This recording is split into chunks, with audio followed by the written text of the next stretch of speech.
ਖਾਲਿਸਤਾਨ ਲਈ ਲੜਨ ਮਰਨ ਵਾਲੇ ਉਹ ਜੁਝਾਰੂ ਜਰਨੈਲਾਂ ਦੀ ਜਥੇਬੰਦੀ ਇੱਕ ਹੋਣੀ ਜ਼ਰੂਰੀ ਆ, ਜਿਹਨੇ ਸਾਨੂੰ ਨਾ ਤਾਂ ਪੁੱਛ ਕੇ ਚੱਲਣਾ ਤੇ ਨਾ ਸਾਨੂੰ ਦੱਸ ਕੇ ਚੱਲਣਾ। ਉਹ ਇੱਕ ਹਮੇਸ਼ਾ ਮਜ਼ਬੂਤ ਧਿਰ ਮੌਜੂਦ ਹੋਣੀ ਚਾਹੀਦੀ। ਨਹੀਂ ਤਾਂ ਜਿਹੋ ਜਿਹਾ ਇਸ ਮੌਕੇ ਮਾਹੌਲ ਆਪਣੇ ਸਾਹਮਣੇ ਹਿੰਦੂ ਭਗਵਾਂ ਏਜੰਡਾ ਜਿਸ ਤਰੀਕੇ ਨਾਲ ਬਾਕੀ ਘੱਟ ਗਿਣਤੀਆਂ ਤੇ ਛਤਰ ਫੇਰਦਾ, ਉਹੀ ਕੋ ਸਿੱਖਾਂ ਨਾਲ ਵੀ ਇਹੋ ਜਿਹੀ ਧਿਰ ਜਿਹੜੀ ਭਾਰਤੀ ਹਕੂਮਤ ਦੇ ਅੰਦਰ ਚੋਣਾਂ ਲੜੇ, ਇਲੈਕਸ਼ਨਾਂ ਜਿੱਤੇ, ਬਾਦਲਕਿਆਂ ਨਾਲੋਂ ਜਾਂ ਕਾਂਗਰਸੀਆਂ ਨਾਲੋਂ ਜਾਂ ਹੋਰ ਸਾਰਿਆਂ ਨਾਲੋਂ ਇੱਕ ਇਹੋ ਜਿਹਾ ਬਦਲ ਤਿਆਰ ਕਰਨ ਦੀ ਲੋੜ ਆ। ਜਿਹੋ ਜਿਹਾ 1920 ਤੋਂ ਲੈ ਕੇ 1965 ਤੱਕ ਹੀ, ਚਲੋ ਮੰਨ ਲਓ ਜਦੋਂ ਪੰਜਾਬੀ ਸੂਬਾ ਬਣਿਆ ਉਦੋਂ ਤੱਕ ਦਾ ਹਿਸਾਬ ਜਿਹਾ ਲਾ ਲਓ, ਪੰਥਕ ਅਕਾਲੀ ਦਲ ਦੀ ਲੋੜ। ਪੰਜਾਬ ਦੀ ਧਰਤੀ ਉੱਤੇ ਅੰਮ੍ਰਿਤਸਰ ਦੀ ਸੀਟ ਆ ਜਿਹੜੀ, ਤਰਨਜੀਤ ਸਿੰਘ ਸੰਧੂ ਬੀਜੇਪੀ ਦਾ ਕੈਂਡੀਡੇਟ, ਅਕਾਲੀ ਪਿਛੋਕਣ ਵਾਲਾ, ਤੇ ਜਿਹੜਾ ਹੈਗਾ ਅਕਾਲੀਆਂ ਦਾ ਕੈਂਡੀਡੇਟ ਅਨਿਲ ਜੋਸ਼ੀ, ਉਹ RSS ਦੀ ਪਿਛੋਕੜ ਵਾਲਾ।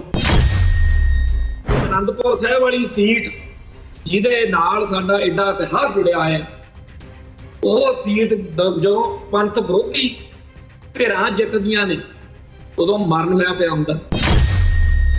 ਸਾਰੀ ਕੌਮ ਨੂੰ ਇਸ ਗੱਲ ਦਾ ਗੁੱਸਾ ਕਿ ਬਾਦਲਕਿਆਂ ਨੇ, ਖਾਸ ਤੌਰ ਤੇ ਸੁਖਬੀਰ ਬਾਦਲ ਹੁਣਾਂ ਨੇ ਜੋ ਕੁਝ ਕੌਮ ਨਾਲ ਕੀਤਾ, ਪੰਥ ਤੋਂ ਸ਼ਕਤੀ ਲੈ ਕੇ ਪੰਥ ਦੀਆਂ ਜਿਵੇਂ ਜੜ੍ਹਾਂ ਵੱਢਣ ਵਾਲਾ ਕੰਮ ਕੀਤਾ, ਇਹਨਾਂ ਨੂੰ ਮਾਂਜਣਾ।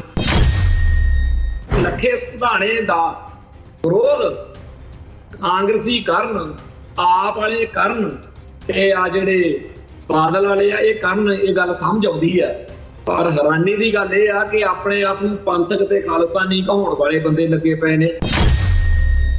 ਸੰਗਰੂਰ ਸੀਟ ਤੋਂ ਇੱਕ ਤਾਂ ਖਹਿਰਾ ਸਾਹਿਬ, ਮਾਨ ਸਾਹਿਬ, ਉੱਥੇ ਜਿਹੜੀ ਪੰਥਕ ਜਾਂ ਕੌਮੀ ਵੋਟ ਆ ਉਹਦਾ ਟਕਰਾਅ ਹੋ ਜਾਣਾ ਤੇ ਇਹਦਾ ਲਾਭ ਕਿਸੇ ਤੀਜੇ ਨੂੰ ਨਾ ਮਿਲ ਜੇ, ਇਹ ਸਾਰਿਆਂ ਲਈ ਬੜੀ ਸੋਚਣ ਵਾਲੀ ਤੇ ਵਿਚਾਰਨ ਵਾਲੀ ਗੱਲ ਹੈ। ਐਡਵੋਕੇਟ ਗੁਰਪਤਵੰਤ ਸਿੰਘ ਪੰਨੂ ਦਾ ਮਸਲਾ ਸਾਹਮਣੇ, ਭਾਈ ਨਿੱਜਰ ਦਾ ਕਤਲ, ਭਾਈ ਖੰਡੇ ਦਾ ਕਤਲ, ਹੋਰ ਕਿੰਨੇ ਕਤਲ, ਪਰਮੀਤ ਸਾਡਾ ਪੀਰ ਉਹਦਾ ਕਤਲ। ਇਹੋ ਜਿਹੇ ਮਾਹੌਲ ਵਿੱਚ ਜਦੋਂ ਅਸੀਂ ਇੱਥੇ ਘੜੇ ਦੀ ਮੱਛੀ ਵਾਂਗੂ ਆ, ਜਦੋਂ ਮਰਜ਼ੀ ਅਗਲੇ ਮਲੁਕ ਸਕਦੇ, ਇੱਥੇ ਬਹਿ ਕੇ ਪੰਥ ਦੀ ਕੌਮ ਦੀ ਗੱਲ ਕਰਦੇ, ਇੱਥੇ ਰਹਿ ਕੇ ਜਿਹੜੇ ਜਿੰਨੇ ਜੋਗੇ ਵੀ ਹੈ ਕੋਈ ਗੱਲ ਕਰਦਾ ਤੇ ਉਹਨੂੰ ਬੈਠ ਕੇ ਉੱਥੇ ਪਰਾਂ ਐਵੇਂ ਆਪਦੇ ਹਿਸਾਬ ਨਾਲ ਭਗਾਈ ਜੀ ਮਾਰੀ ਜਾਣੀ। ਇੱਥੋਂ ਬਹਿ ਕੇ ਅਸੀਂ ਅਮਰੀਕਾ ਕੈਨੇਡਾ ਵਾਲਿਆਂ ਨੂੰ ਡਿਕਟੇਟ ਕਰਦੇ ਫਿਰ ਜੇ ਤੁਸੀਂ ਇੰਜ ਕਰੋ ਇੰਜ ਕਰੋ, ਸਾਨੂੰ ਨਹੀਂ ਉਹ ਗੱਲ ਪੁੱਗਦੀ, ਕਿਉਂਕਿ ਉੱਥੋਂ ਦੇ ਮਾਹੌਲ ਬਾਰੇ, ਹਾਲਾਤ ਬਾਰੇ ਉਹ ਬੈਟਰ ਜਾਣਦੇ ਆ ਵੀ ਇੱਥੇ ਕੀ ਲੋਕ। ਇਵੇਂ ਪੰਜਾਬ ਦੇ ਵਿੱਚ ਇੱਥੋਂ ਦੇ ਮਾਹੌਲ ਨੂੰ ਸੋਚ ਕੇ, ਇੱਥੋਂ ਦੇ ਹਾਲਾਤ ਨੂੰ ਦੇਖ ਕੇ ਜੇ ਕੋਈ ਗੱਲ ਕਰਨੀ ਆ ਤਾਂ ਇੱਥੋਂ ਦੇ ਲੋਕਾਂ ਨੇ ਕਰ। ਪ੍ਰੋਗਰਾਮ ਖਬਰ ਦੀ ਖਬਰ ਦੇਖ ਰਹੇ ਸਾਰੇ ਦਰਸ਼ਕਾਂ ਨੂੰ ਮੈਂ ਸਰਜੀਤ ਸਿੰਘ ਘੁਮਾਣ ਫਤਿਹ ਅਰਜ਼ ਕਰਦਾ ਜੀ। ਵਾਹਿਗੁਰੂ ਜੀ ਕਾ ਖਾਲਸਾ, ਵਾਹਿਗੁਰੂ ਜੀ ਕੀ ਫਤਿਹ। ਖਬਰਾਂ ਦਾ ਇਸ ਮੌਕੇ ਜੇ ਪੋਸਟਮਾਰਟਮ ਕਰੀਏ, ਦੋ ਤਰ੍ਹਾਂ ਦੀਆਂ ਖਬਰਾਂ ਨੇਗੀਆਂ। ਇੱਕ ਤਾਂ ਜੰਗੀ ਮਾਹੌਲ ਜਿਹੜਾ, ਜਿਹਦੇ ਵਿੱਚ ਸਾਰਿਆਂ ਨੂੰ ਇਸ ਗੱਲ ਦੀ ਚਿੰਤਾ ਵੀ ਕਿਤੇ ਵਰਲਡ ਵਾਰ ਨਾ ਲੱਗ ਜੇ, ਤੇ ਅਗਲੀ ਗੱਲ ਵੀ ਸਾਰਿਆਂ ਦੇ ਚੇਤਿਆਂ ਵਿੱਚ ਵਾ ਕਿ ਜੇਕਰ ਜੰਗ ਵਰਲਡ ਵਾਰ ਵਾਲਾ ਕੰਮ ਬਣਿਆ ਤੇ ਪਰਮਾਣੂ ਸ਼ਕਤੀਆਂ ਨੇ ਤੇ ਪਰਮਾਣੂ ਬੰਬਾਂ ਦੀ ਤਬਾਹੀ ਬਾਰੇ ਜਿਹੜਾ ਸਾਰਿਆਂ ਦੇ ਦਿਲ ਦਿਮਾਗ ਵਿੱਚ ਭਰਿਆ ਹੋਇਆ ਪਹਿਲਾਂ ਹੀ ਆਪਣੇ, ਉਹ ਡਰ ਹਰੇਕ ਨੂੰ ਅਰਦਾਸਾਂ ਕਰਨ ਲਈ ਮਜਬੂਰ ਕਰਦਾ। ਜਿਹੜਾ ਜੰਗੀ ਮਾਹੌਲ ਆ ਉਹਦੀ ਤਾਂ ਪਲ ਪਲ ਖਬਰ ਬਦਲ ਰਹੀ ਆ ਕਿ ਜੀ ਹੁਣ ਇਜ਼ਰਾਈਲ ਆਹ ਕਰੂਗਾ, ਅਮਰੀਕਾ ਨੇ ਆਹ ਕਰਤਾ। ਇਹ ਸਾਰੀਆਂ ਗੱਲਾਂ ਤਾਂ ਆਪਾਂ ਸਾਰੇ ਜਾਣੇ ਦੁਨੀਆ ਭਰ ਦੇ ਵਿੱਚ ਬੈਠੇ ਸੁਣ ਹੀ ਰਹੇ ਆ। ਇੱਥੇ ਜਿਹੜਾ ਭਾਰਤ ਵਿੱਚ ਇਲੈਕਸ਼ਨਾਂ ਕਰਕੇ ਮਾਹੌਲ ਭਖਿਆ ਹੋਇਆ, ਉਹਦੀਆਂ ਵੀ ਖਬਰਾਂ ਸਾਡੇ ਸਾਰਿਆਂ ਨੂੰ ਆਪਦੇ ਵੱਲ ਖਿੱਚਦੀਆਂ ਨੇ, ਦਿਲਚਸਪੀ ਪੈਦਾ ਕਰਦੀਆਂ ਨੇ। ਭਾਵੇਂ ਸਾਡੀ ਕੌਮ ਇਸ ਮੁਲਕ ਦੇ ਵਿੱਚ ਗੁਲਾਮੀ ਹੰਢਾ ਰਹੀ ਆ ਤੇ ਆਜ਼ਾਦੀ ਲਈ ਜੂਝ ਰਹੀ ਆ, ਪਰ ਇਹ ਹੋ ਨਹੀਂ ਸਕਦਾ ਕਿ ਇਸ ਖਿੱਤੇ ਵਿੱਚ ਜਿਹੜੀ ਅਗਲੇ 5 ਸਾਲ ਲਈ ਸਰਕਾਰ ਚੁਣੀ ਜਾ ਰਹੀ ਹੋਵੇ ਤੇ ਸਿੱਖ ਜਿਹੜੇ ਨੇ ਉਹ ਸਾਰੀ ਗੱਲ ਤੋਂ ਚੁੱਪ ਕਰਕੇ ਬੈਠੇ ਰਹਿਣ। ਪਰ ਸਾਡੇ ਭਾਈਚਾਰੇ ਦੇ ਕੁਝ ਲੋਕਾਂ ਨੂੰ ਇਉਂ ਲੱਗਦਾ ਵੀ ਜੇਕਰ ਅਸੀਂ ਭਾਰਤੀ ਸਿਸਟਮ ਦੀਆਂ ਗੱਲਾਂ ਬਾਤਾਂ ਕਰਾਂਗੇ ਵੀ ਕਿਹਦੀ ਸਰਕਾਰ ਬਣ ਲੱਗੀ, ਕੌਣ ਕਿਹੜੀ ਪਾਰਟੀ ਨੂੰ ਛੱਡ ਗਿਆ, ਤੇ ਇਹ ਗੱਲਾਂ ਦੀ ਤਾਂ ਲੋੜ ਨਹੀਂ, ਵੀ ਇਹ ਤਾਂ ਐਵੇਂ ਨਜਾਇਜ਼ ਗੱਲਾਂ ਨੇ। ਜਦੋਂ ਕਿ ਸੱਚਾਈ ਇਹ ਆ ਕਿ ਇਹਨਾਂ ਗੱਲਾਂ ਤੋਂ ਨਿਰਲੇਪ ਹੋ ਕੇ ਜਾਂ ਪਾਸੇ ਰਹਿ ਕੇ ਤਾਂ ਕੋਈ ਗੱਲ ਕਦੇ ਬਣ ਨਹੀਂ ਕਰਨੀ। ਇਹ ਗੱਲ ਮੈਂ ਤਾਂ ਛੇੜੀ ਆ ਵੀ ਪਿਛਲੇ ਦਿਨੀ ਇੱਕ ਆਪਾਂ ਇੱਥੇ ਪ੍ਰੋਗਰਾਮ ਦੇ ਵਿੱਚ ਰਿਪੋਰਟ ਕੀਤਾ ਸੀ, ਜਿਹਦਾ ਸਾਰੀ ਚਰਚਾ ਦਾ ਜਿਹੜਾ ਮਸਲਾ ਸੀ ਉਹ ਇਹ ਸੀ ਕਿ ਸਿੱਖ ਜਗਤ ਜਿਸ ਤਰੀਕੇ ਨਾਲ ਆਪਦੀ ਲੜਾਈ ਲੜ ਰਿਹਾ, ਉਹਦੇ 'ਚ ਦੋ ਤਰ੍ਹਾਂ ਦੀ ਜੰਗ ਆਪਾਂ ਨੂੰ ਦੋ ਫਰੰਟਾਂ ਤੇ ਲੜਨੀ ਪੈਣੀ ਹੈ। ਇੱਕ ਫਰੰਟ ਤਾਂ ਸਿੱਧਾ ਖਾਲਿਸਤਾਨ ਦਾ ਹੈਗਾ ਹੀ ਆ, ਜਿਹਦੇ ਵਿੱਚ ਢੰਗ ਤਰੀਕੇ ਬਦਲੇ ਜਾ ਸਕਦੇ ਆ ਪਰ ਨਿਸ਼ਾਨਾ ਉਹੀ ਰਹਿਣਾ। ਇਹ ਗੱਲ ਬੀਤੇ ਦੌਰ ਵਿੱਚ ਵੀ ਆਪਾਂ ਸਾਰਿਆਂ ਨੇ ਕਿਵੇਂ ਵਿਚਾਰੀ ਆ ਵੀ ਦੇਖੋ ਜੀ, ਇੱਕ ਪਾਸੇ ਆਰਮਡ ਸਟਰਗਲ ਗਰੀਲਾ ਵਾਰਫੇਅਰ ਸਿੱਖਾਂ ਨੇ ਲੜੀ, ਦੂਜੇ ਪਾਸੇ ਸਰਦਾਰ ਸਿਮਰਨਜੀਤ ਸਿੰਘ ਮਾਨ ਹੁਣੀ ਚੋਣਾਂ ਲੜੇ, ਜਿੱਤੇ ਜਾਂ ਬਾਅਦ ਚ 91-92 ਚ ਬਾਈਕਾਟ ਕੀਤਾ। 1999 ਦੇ ਵਿੱਚ ਜੁਝਾਰੂ ਲਹਿਰ ਦੇ ਦੌਰ ਦੇ ਚੜ੍ਹਤ ਦੇ ਵਿੱਚ ਸਿੱਖਾਂ ਨੇ ਇਲੈਕਸ਼ਨ ਲੜ ਕੇ ਜਿੱਤ ਕੇ ਦਿਖਾਤੀ ਕਿ ਖਾਲਿਸਤਾਨ ਦੀ ਲਹਿਰ ਜਿਹੜੀ ਆ ਜਾਂ ਖਾਲਿਸਤਾਨ ਨੂੰ ਸਮਰਥਨ ਇੰਨਾ ਜ਼ਿਆਦਾ ਹੈ ਕਿ ਜੇ ਪੰਜਾਬ ਵਿੱਚ ਕੋਈ ਬੰਦਾ ਜਿੱਤੂਗਾ ਤਾਂ ਉਹ ਖਾਲਿਸਤਾਨੀ ਧਿਰ ਵੱਲੋਂ ਖੜਾਇਆ ਹੋਇਆ ਜਿੱਤੂਗਾ। ਇਹ ਗੱਲ ਸਾਬਤ ਕਰ ਦਿੱਤੀ ਗਈ। ਦੂਜੀ ਜਿਹੜੀ ਗੱਲ ਸੀਗੀ ਵੀ ਜਿਨ੍ਹਾਂ ਲੋਕਾਂ ਨੂੰ ਇਹ ਵਹਿਮ ਸੀਗਾ ਵੀ ਸ਼ਾਇਦ ਕੋਈ ਹੋਰ ਕਹਾਣੀ ਆ ਇਲੈਕਸ਼ਨਾਂ ਵੋਟਾਂ ਪੈਣ ਦੀ, ਉਹਨਾਂ ਨੂੰ ਇਹ ਦਰਸਾਉਣਾ ਜਾਂ ਜਿਤਾਉਣਾ ਜ਼ਰੂਰੀ ਸੀਗਾ ਕਿ ਜੇ ਅਸੀਂ ਚਾਹੁੰਦੇ ਆ ਤਾਂ ਵੋਟਾਂ ਪੈ ਜਾਂਦੀਆਂ ਨੇ, ਤੇ ਜਦੋਂ ਅਸੀਂ ਨਾ ਚਾਹੁੰਦੇ ਹੋਈਏ ਫਿਰ ਵੋਟਾਂ ਪੈਂਦੀਆਂ ਵੀ ਨਹੀਂ। ਚੱਲਦੀ ਪੰਜਾਬ ਦੇ ਵਿੱਚ ਖਾਲਿਸਤਾਨੀਆਂ ਦੀ ਆ। ਇਹ ਗੱਲ ਦਰਸਾਉਣ ਦੇ ਲਈ ਫਿਰ 91 ਤੇ 92 ਵਾਲੇ ਚੋਣ ਬਾਈਕਾਟ ਦਾ ਫੈਸਲਾ ਲੈ ਲਿਆ ਲਹਿਰ ਨੇ ਕਿ 89 ਦੇ ਵਿੱਚ 1999 ਦੇ ਵਿੱਚ ਸਾਡੀ ਧਿਰ ਦੀ ਹਮਾਇਤ ਸੀ ਤਾਂ ਵੋਟਾਂ ਪੈ ਗਈਆਂ ਸੀ। ਅੱਜ ਸਾਡੀ ਧਿਰ ਦੀ ਹਮਾਇਤ ਨਹੀਂ ਹੈ ਤਾਂ ਵੋਟ ਨਹੀਂ ਪਏਗੀ। ਇਸ ਗੱਲ ਲਈ ਚੇਤੇ ਕਰੋ ਭਾਈ ਜਸਵੀਰ ਸਿੰਘ ਰੋਡੇ ਜਿਹੜੇ ਅਕਾਲ ਤਖਤ ਸਾਹਿਬ ਦੇ ਜਥੇਦਾਰ ਵੀ ਰਹੇ ਨੇ, ਤੇ ਜਿਹੜੇ ਕਿ ਆਪਣੇ ਆਪ ਦੇ ਵਿੱਚ ਕਈ ਕਿਤਾਬਾਂ ਲਿਖ ਕੇ ਬੜੀ ਸਨਸਨੀਖੇਜ਼ ਇੰਕਸ਼ਾਫ ਉਹਨਾਂ ਨੇ ਕੀਤੇ ਆ। ਤੇ ਜਿਹੜੀ ਉਹਨਾਂ ਦੀ ਭਾਈ ਜਸਵੀਰ ਸਿੰਘ ਰੋਡੇ ਦੇ ਬਤੌਰ ਪੀਏ ਰਹਿੰਦੇ ਆ, ਉਹਨਾਂ ਦੀ ਲਾਈਫ ਦਾ ਐਕਸਪੀਰੀਅੰਸ ਆ। ਜਿਹੜੀ ਕਿਤਾਬ ਉਹਨਾਂ ਨੇ ਸਾਕਾ ਨੀਲਾ ਤਾਰਾ ਤੋਂ ਬਾਅਦ ਤਬਾਹੀ ਦੀ ਤਵਾਰੀਖ ਕਿਤਾਬ ਲਿਖੀ ਹੈ, ਉਹਦੇ ਵਿੱਚ ਵੋਟਾਂ ਜਿਹੜੀਆਂ 99 ਵਾਲੀਆਂ 89 ਵਾਲੀਆਂ, ਉਹਦੇ ਬਾਰੇ ਇੱਕ ਲਾਈਨ ਬੜੀ ਕਮਾਲ ਦੀ ਹੈ। ਉਹ ਕਹਿੰਦੇ ਵੀ ਜਿਹੜੀਆਂ ਵੋਟਾਂ ਦੇ ਵਿੱਚ ਸਰਦਾਰ ਸਿਮਰਨਜੀਤ ਸਿੰਘ ਮਾਨ ਤਰਨਤਾਰਨ ਲੋਕ ਸਭਾ ਹਲਕੇ ਤੋਂ ਰਿਕਾਰਡ ਤੋੜ ਵੋਟਾਂ ਲੈ ਕੇ ਜਿੱਤੇ ਹੈ, ਉਹ ਇਸ ਕਰਕੇ ਆ ਕਿ ਇਸ ਇਲਾਕੇ ਦੇ ਵਿੱਚ ਸਿੱਖ ਜੁਝਾਰੂ ਜਰਨੈਲ ਜਿਹੜੇ ਕਿ ਖਾੜਕੂ ਲਹਿਰ ਦੇ ਵਿੱਚ ਬਹੁਤ ਚੋਟੀ ਦੀ ਸ਼ਖਸੀਅਤ ਸੀ, ਬਾਬਾ ਗੁਰਜੰਟ ਸਿੰਘ ਜੀ ਮਾਨੋ ਚਾਹਲ, ਉਹਨਾਂ ਦਾ ਸੁਨੇਹਾ ਸੀਗਾ ਕਿ ਤਰਨਤਾਰਨ ਲੋਕ ਸਭਾ ਹਲਕੇ ਦੇ ਹਰੇਕ ਪਿੰਡ ਦੇ ਵਿੱਚ ਵੀ ਭਾਈ ਸਰਪੰਚ ਸਾਹਿਬ ਤੁਹਾਡੇ ਪਿੰਡ ਦੇ ਵਿੱਚ 526 ਵੋਟਾਂ ਨੇ ਤੇ 526 ਦੀਆਂ 526 ਪੈਣੀਆਂ ਚਾਹੀਦੀਆਂ, ਤੇ ਪੈਣੀਆਂ ਵੀ ਸਰਦਾਰ ਸਿਮਰਨਜੀਤ ਸਿੰਘ ਮਾਨ ਦੇ ਚੋਣ ਨਿਸ਼ਾਨ ਨੂੰ ਚਾਹੀਦੀ। ਉਹ ਜੁਝਾਰੂਆਂ ਦੇ ਉਸ ਪ੍ਰੇਰਨਾ ਕਰਕੇ, ਉਸ ਸੰਘਰਸ਼ ਦੀ ਚੜ੍ਹਤ ਕਰਕੇ ਮਾਝੇ ਦੇ ਵਿੱਚ ਜਾਂ ਸਾਰੇ ਭਾਰਤ ਦੇ ਵਿੱਚ ਸਰਦਾਰ ਸਿਮਰਨਜੀਤ ਸਿੰਘ ਮਾਨ ਜੇਲ੍ਹ 'ਚ ਅੰਦਰ ਬੈਠੇ ਵੀ ਜਿੱਤ ਗਏ। ਇਸ ਹਲਕੇ ਵਿੱਚ ਮੈਨੂੰ ਨਹੀਂ ਲੱਗਦਾ ਵੀ ਉਹਨਾਂ ਨੇ ਕਦੇ ਨੌਕਰੀ ਕੀਤੀ ਹੋਵੇ ਜਾਂ ਇੱਥੇ ਕੋਈ ਰਿਸ਼ਤੇਦਾਰੀਆਂ ਹੋਣ ਤਰਨਤਾਰਨ ਹਲਕੇ 'ਚੋਂ। ਫਿਰ ਉਹ ਜਿੱਤ ਕਿਹਨਾਂ ਦੀ ਸੀ? ਉਹ ਆਰਮਡ ਸਟਰਗਲ ਦੀ, ਸਿੱਖ ਜੁਝਾਰੂ ਲਹਿਰ ਦੀ ਜਿੱਤ ਸੀ। ਸਿੱਖ ਜੁਝਾਰੂਆਂ ਦੀ ਕਮਾਈ ਬੋਲਦੀ ਸੀ ਉਸ ਤਰਨਤਾਰਨ ਵਾਲੀ ਜਿੱਤ ਮੌਕੇ, ਜਾਂ ਪੰਜਾਬ ਦੀਆਂ ਸਾਰੀਆਂ ਸੀਟਾਂ ਤੇ ਜਿਹੜੀ ਜਿੱਤ ਉਸ ਮੌਕੇ ਹੋਈ। ਇੰਦਰਾ ਕਾਂਡ ਦੇ ਵਿੱਚ ਸ਼ਹੀਦ ਭਾਈ ਬੇਅੰਤ ਸਿੰਘ ਜਿਹੜੇ 31 ਅਕਤੂਬਰ 1984 ਨੂੰ ਉੱਥੇ ਮੌਕੇ ਤੇ ਸ਼ਹਾਦਤ ਪਾ ਗਏ ਸੀ, ਉਹਨਾਂ ਦੀ ਜਿਹੜੀ ਸਿੰਘਣੀ ਬੀਬੀ ਬਿਮਲ ਕੌਰ ਖਾਲਸਾ, ਉਹ ਇਲੈਕਸ਼ਨ ਲੜੇ ਤੇ ਜਿੱਤੇ। ਉਹਨਾਂ ਦੇ ਪਿਤਾ ਜੀ ਸਰਦਾਰ ਸੁੱਚਾ ਸਿੰਘ ਮਲੋਆ, ਉਹ ਇਲੈਕਸ਼ਨ ਲੜੇ ਤੇ ਸ਼ਾਨ ਨਾਲ ਜਿੱਤੇ। ਉਦੋਂ ਹਾਲਾਤ ਇਹ ਸੀ ਕਿ ਜਿਹੜਾ ਵੀ ਸਿੱਖ ਜੁਝਾਰੂ ਲਹਿਰ ਦੀ ਹਮਾਇਤ ਪ੍ਰਾਪਤ ਕੈਂਡੀਡੇਟ ਸੀ, ਉਹ ਬੜੀ ਸਹਿਜ ਨਾਲ ਤੇ ਬਹੁਤ ਵੱਡੇ ਫਰਕ ਨਾਲ ਆਪਦੇ ਵਿਰੋਧੀਆਂ ਤੋਂ ਜਿੱਤਿਆ। ਉਹ ਕਿਉਂ? ਕਿਉਂਕਿ ਜੁਝਾਰੂ ਲਹਿਰ ਦਾ ਕਮਾਲ ਸੀ। ਇਹ ਸਿੱਖਾਂ ਦਾ ਭਾਰਤੀ ਹਕੂਮਤੀ ਤੰਤਰ ਨੂੰ ਇਹ ਦਰਸਾਉਣ ਦਾ, ਇਹ ਦਿਖਾਉਣ ਦਾ ਕਿ ਅਸੀਂ ਤੋਂ ਦੁਖੀ ਬਹੁਤ ਹਾਂ, ਪਰ ਸਾਨੂੰ ਜਦੋਂ ਸਾਡੀ ਲਹਿਰ ਦੇ ਆਗੂ ਜਿਵੇਂ ਕਹਿਣਗੇ ਅਸੀਂ ਉਵੇਂ ਉਧਰ ਨੂੰ ਵੋਟਾਂ ਪਾਵਾਂ। ਤੋਂ 1999 ਚ ਦਾ ਵੋਟਾਂ ਪਾਉਣ ਦਾ ਫੈਸਲਾ ਸੀ, ਲਹਿਰ ਦਾ ਵੋਟਾਂ ਪਾ ਕੇ ਦਿਖਾਤਾ ਵੀ ਅਸੀਂ ਖਾਲਿਸਤਾਨੀ ਲਹਿਰ ਵੱਲ ਹਾਂ। 1990 91 92 ਦੇ ਵਿੱਚ ਵੋਟਾਂ ਨਾ ਪਾਉਣ ਦਾ ਫੈਸਲਾ ਸੀ। ਇਹ ਬਾਅਦ ਵਿੱਚ ਇਹ ਚਰਚਾ ਜ਼ਰੂਰ ਇੱਕ ਬਹੁਤ ਵੱਡੀ ਚਰਚਾ ਹੈ ਕਿ ਜੁਝਾਰੂ ਲਹਿਰ ਨੂੰ ਓਵਰਗਰਾਉਂਡ ਫਰੰਟ ਦੇ ਉੱਤੇ ਆਪਦਾ ਇੱਕ ਚਿਹਰਾ ਮੋਹਰਾ, ਇੱਕ ਧਿਰ ਖੜੀ ਕਰਨੀ ਚਾਹੀਦੀ ਸੀ, ਪਰ ਕਰੀਏ ਕੀ? ਜਿਹਨੂੰ ਵੀ ਹੱਥ ਲਾਇਆ ਉਹ ਕੁਝ ਹੋਰ ਹੀ ਕਥਾ ਛੇੜ ਕੇ ਬਹਿ ਗਿਆ। ਸਰਦਾਰ ਸਿਮਰਨਜੀਤ ਸਿੰਘ ਮਾਨ ਤੇ ਸਰਦਾਰ ਅਤਿੰਦਰਪਾਲ ਸਿੰਘ, ਵਿੱਚ ਹੀ ਆਪਾਂ ਸਰਦਾਰ ਰਾਜਦੇਵ ਸਿੰਘ ਖਾਲਸਾ ਲਾ ਲਓ, ਇਹਨਾਂ ਸਾਰਿਆਂ ਦੇ ਆਪਸ ਵਿੱਚ ਹੀ ਕਲੈਸ਼ ਟਕਰਾਅ ਇੰਨੇ ਜ਼ਿਆਦਾ ਨੇ। ਅੱਜ ਵੀ ਸਰਦਾਰ ਸਿਮਰਨਜੀਤ ਸਿੰਘ ਮਾਨ ਦੇ ਤੇ ਅਤਿੰਦਰਪਾਲ ਸਿੰਘ ਦੇ ਜਿਹੜੇ ਉਹ ਵਿਰੋਧ ਨੇ, ਉਹ ਕੋਈ ਲੁਕੇ ਛਿਪੇ ਨਹੀਂ।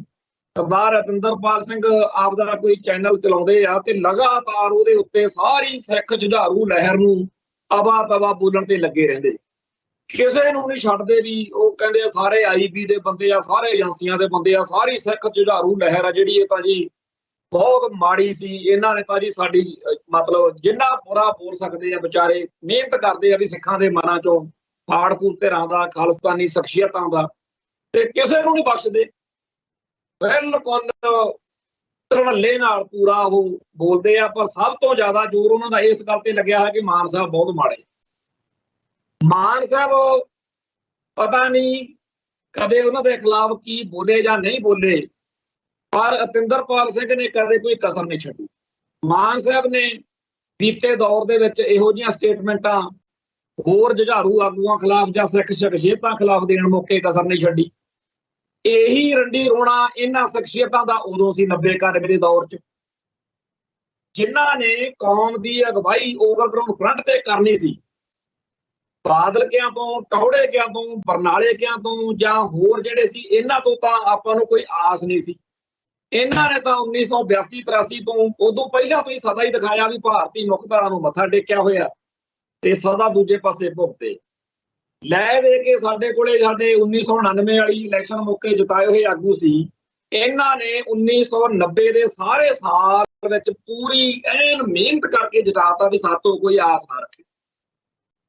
ਜਿਹੜੇ ਬੰਦੇ ਇਤਿਹਾਸ ਤੋਂ ਜਾਣੂ ਨਹੀਂ ਹੁੰਦੇ, ਜਿਹੜੇ ਬੰਦੇ ਘਟਨਾਵਾਂ ਤੋਂ ਸਬਕ ਨਹੀਂ ਸਿੱਖਦੇ, ਉਹਨਾਂ ਨੂੰ ਜ਼ਰੂਰ ਲੱਗ ਸਕਦਾ ਕਿ ਜੀ ਇਹਨਾਂ ਨੂੰ ਮੌਕਾ ਹੀ ਨਹੀਂ ਮਿਲਿਆ, ਮੌਕਾ ਇਹਨਾਂ ਨੂੰ ਠੋਕ ਕੇ ਦਿੱਤਾ। ਇੱਥੋਂ ਤੱਕ ਕਿ 1990 ਵਾਲੇ ਫਤਿਹਗੜ੍ਹ ਸਾਹਿਬ ਦੇ ਜੋੜ ਮੇਲੇ ਮੌਕੇ ਸਿੱਖ ਜੁਝਾਰੂਆਂ ਨੇ ਆਪਦੇ ਫੈਸਲੇ ਦੇ ਹਿਸਾਬ ਨਾਲ ਬਾਦਲ ਸਾਹਿਬ ਤੇ ਟੌੜਾ ਸਾਹਿਬ ਨੂੰ ਵੀ ਮਾਨ ਸਾਹਿਬ ਦੀ ਅਗਵਾਈ ਕਬੂਲਣ ਲਈ ਉੱਥੇ ਸਟੇਜ ਤੋਂ ਇਹਨਾਂ ਨੇ ਕਿਹਾ ਕਿ ਜਿਵੇਂ ਜੀ ਇਹ ਕਹਿਣਗੇ ਅਸੀਂ ਤਿਆਰ ਹਾਂ।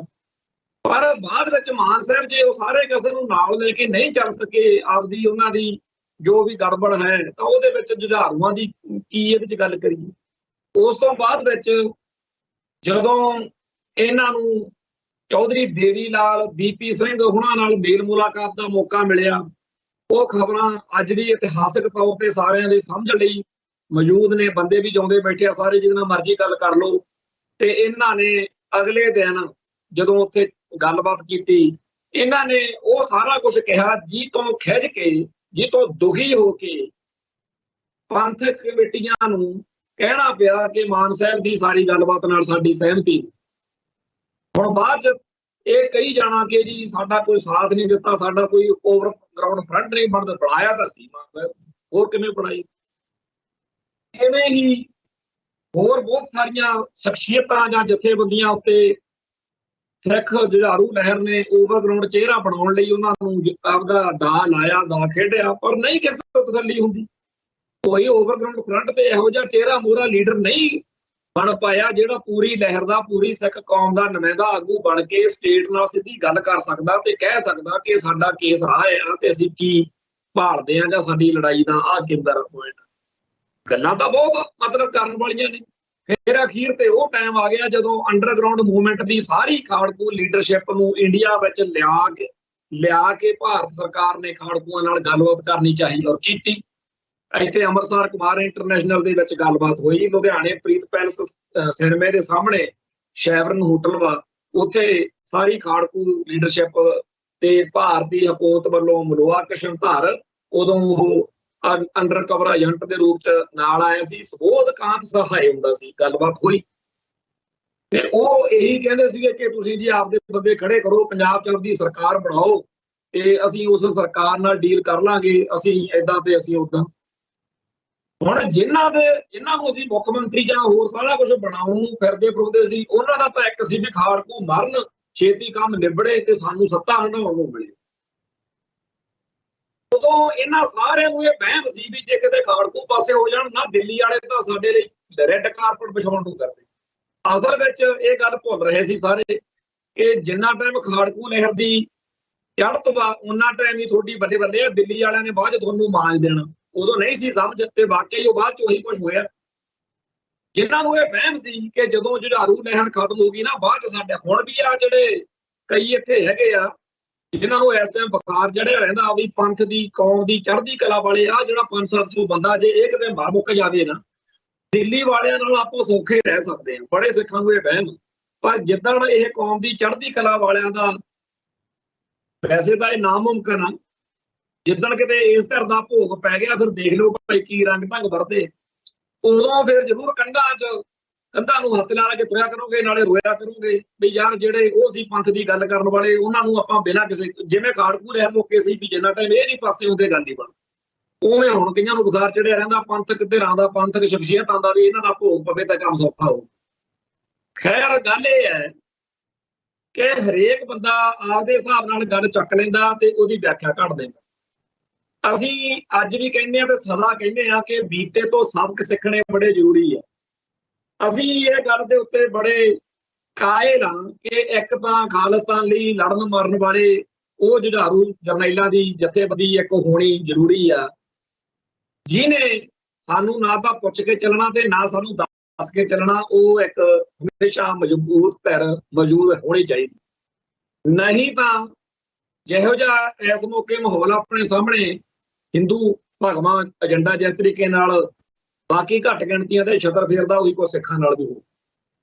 ਦੂਜੀ ਸਾਡੀ ਲੋੜ ਆ ਕੌਮ ਦੀ ਕਿ ਇੱਕ ਪ੍ਰੋ ਖਾਲਿਸਤਾਨੀ ਇਹੋ ਜਿਹੀ ਧਿਰ ਜਿਹੜੀ ਭਾਰਤੀ ਹਕੂਮਤ ਦੇ ਅੰਦਰ ਚੋਣਾਂ ਲੜੇ, ਇਲੈਕਸ਼ਨਾਂ ਜਿੱਤੇ, ਬਾਦਲਕਿਆਂ ਨਾਲੋਂ ਜਾਂ ਕਾਂਗਰਸੀਆਂ ਨਾਲੋਂ ਜਾਂ ਹੋਰ ਸਾਰਿਆਂ ਨਾਲੋਂ ਇੱਕ ਇਹੋ ਜਿਹਾ ਬਦਲ ਤਿਆਰ ਕਰਨ ਦੀ ਲੋੜ ਆ, ਜਿਹੜਾ ਬਦਲ ਸਾਡੇ ਉਸ ਤਰੀਕੇ ਦਾ ਅਕਾਲੀ ਦਲ ਬਣ ਕੇ ਉੱਭਰੇ ਜਿਹੋ ਜਿਹਾ 1920 ਤੋਂ ਲੈ ਕੇ 1965 ਤੱਕ ਹੀ, ਚਲੋ ਮੰਨ ਲਓ ਜਦੋਂ ਪੰਜਾਬੀ ਸੂਬਾ ਬਣਿਆ ਉਦੋਂ ਤੱਕ ਦਾ ਹਿਸਾਬ ਜਿਹਾ ਲਾ ਲਓ, ਪੰਥਕ ਅਕਾਲੀ ਦਲ ਦੀ ਲੋੜ।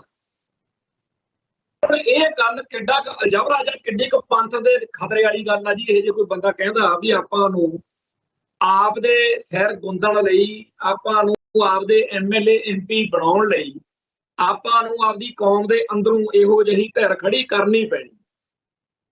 ਪਰ ਸਾਡੇ ਇੱਥੇ ਬਹੁਤੇ ਲਾਲ ਬਝੱਕੜ ਜਿਨ੍ਹਾਂ ਦਾ ਦਿਮਾਗ ਜ਼ਿਆਦਾ ਚੱਲਦਾ, ਉਹਨਾਂ ਨੇ ਇੱਕ ਦਿਨ ਕੈਪਸ਼ਨ ਚੱਕ ਲਈ ਮੇਰੀ ਹੋਈ, ਮੇਰੇ ਇਸ ਤਰ੍ਹਾਂ ਦਾ ਪ੍ਰੋਗਰਾਮ ਸੀਗਾ ਕਿ 2027 ਦੀਆਂ ਇਲੈਕਸ਼ਨਾਂ ਤੱਕ ਪੰਥ ਨੂੰ ਬਾਦਲ ਦਲ ਦੇ ਬਦਲ ਵਜੋਂ ਇੱਕ ਸੱਚਾ ਸੁੱਚਾ ਅਕਾਲੀ ਦਲ ਉਭਾਰਨ ਦੀ ਲੋੜ ਆ। ਚਲੋ ਲੰਬਾ ਚੌੜਾ ਉਹ ਪ੍ਰੋਗਰਾਮ ਸੀ, ਪਰ ਉਹਦੀ ਕੈਪਸ਼ਨ ਇਹ ਬਣਦੀ ਸੀ ਤੇ ਉਹ ਚੱਕ ਕੇ ਲੋਕਾਂ ਨੂੰ ਮੇਰੇ ਖਿਲਾਫ ਭੜਕਾਉਣ ਲੱਗਿਆ ਹੋਇਆ ਕਿ ਉਹਦਾ ਵੀ ਦੇਖੋ ਜੀ ਅਕਾਲੀ ਦਲ ਦਾ ਭੋਗ ਪਿਆ ਹੋਇਆ, ਆਹ ਘਮਾਣ ਸਾਹਿਬ ਲੱਗੇ ਹੋਏ ਨੇ ਵੀ ਆਪਾਂ ਅਕਾਲੀ ਦਲ ਦਾ ਬਦਲ ਤਿਆਰ ਕਰਨਾ। ਕਿਉਂ ਨਹੀਂ ਕਰਨਾ ਭਾਈ?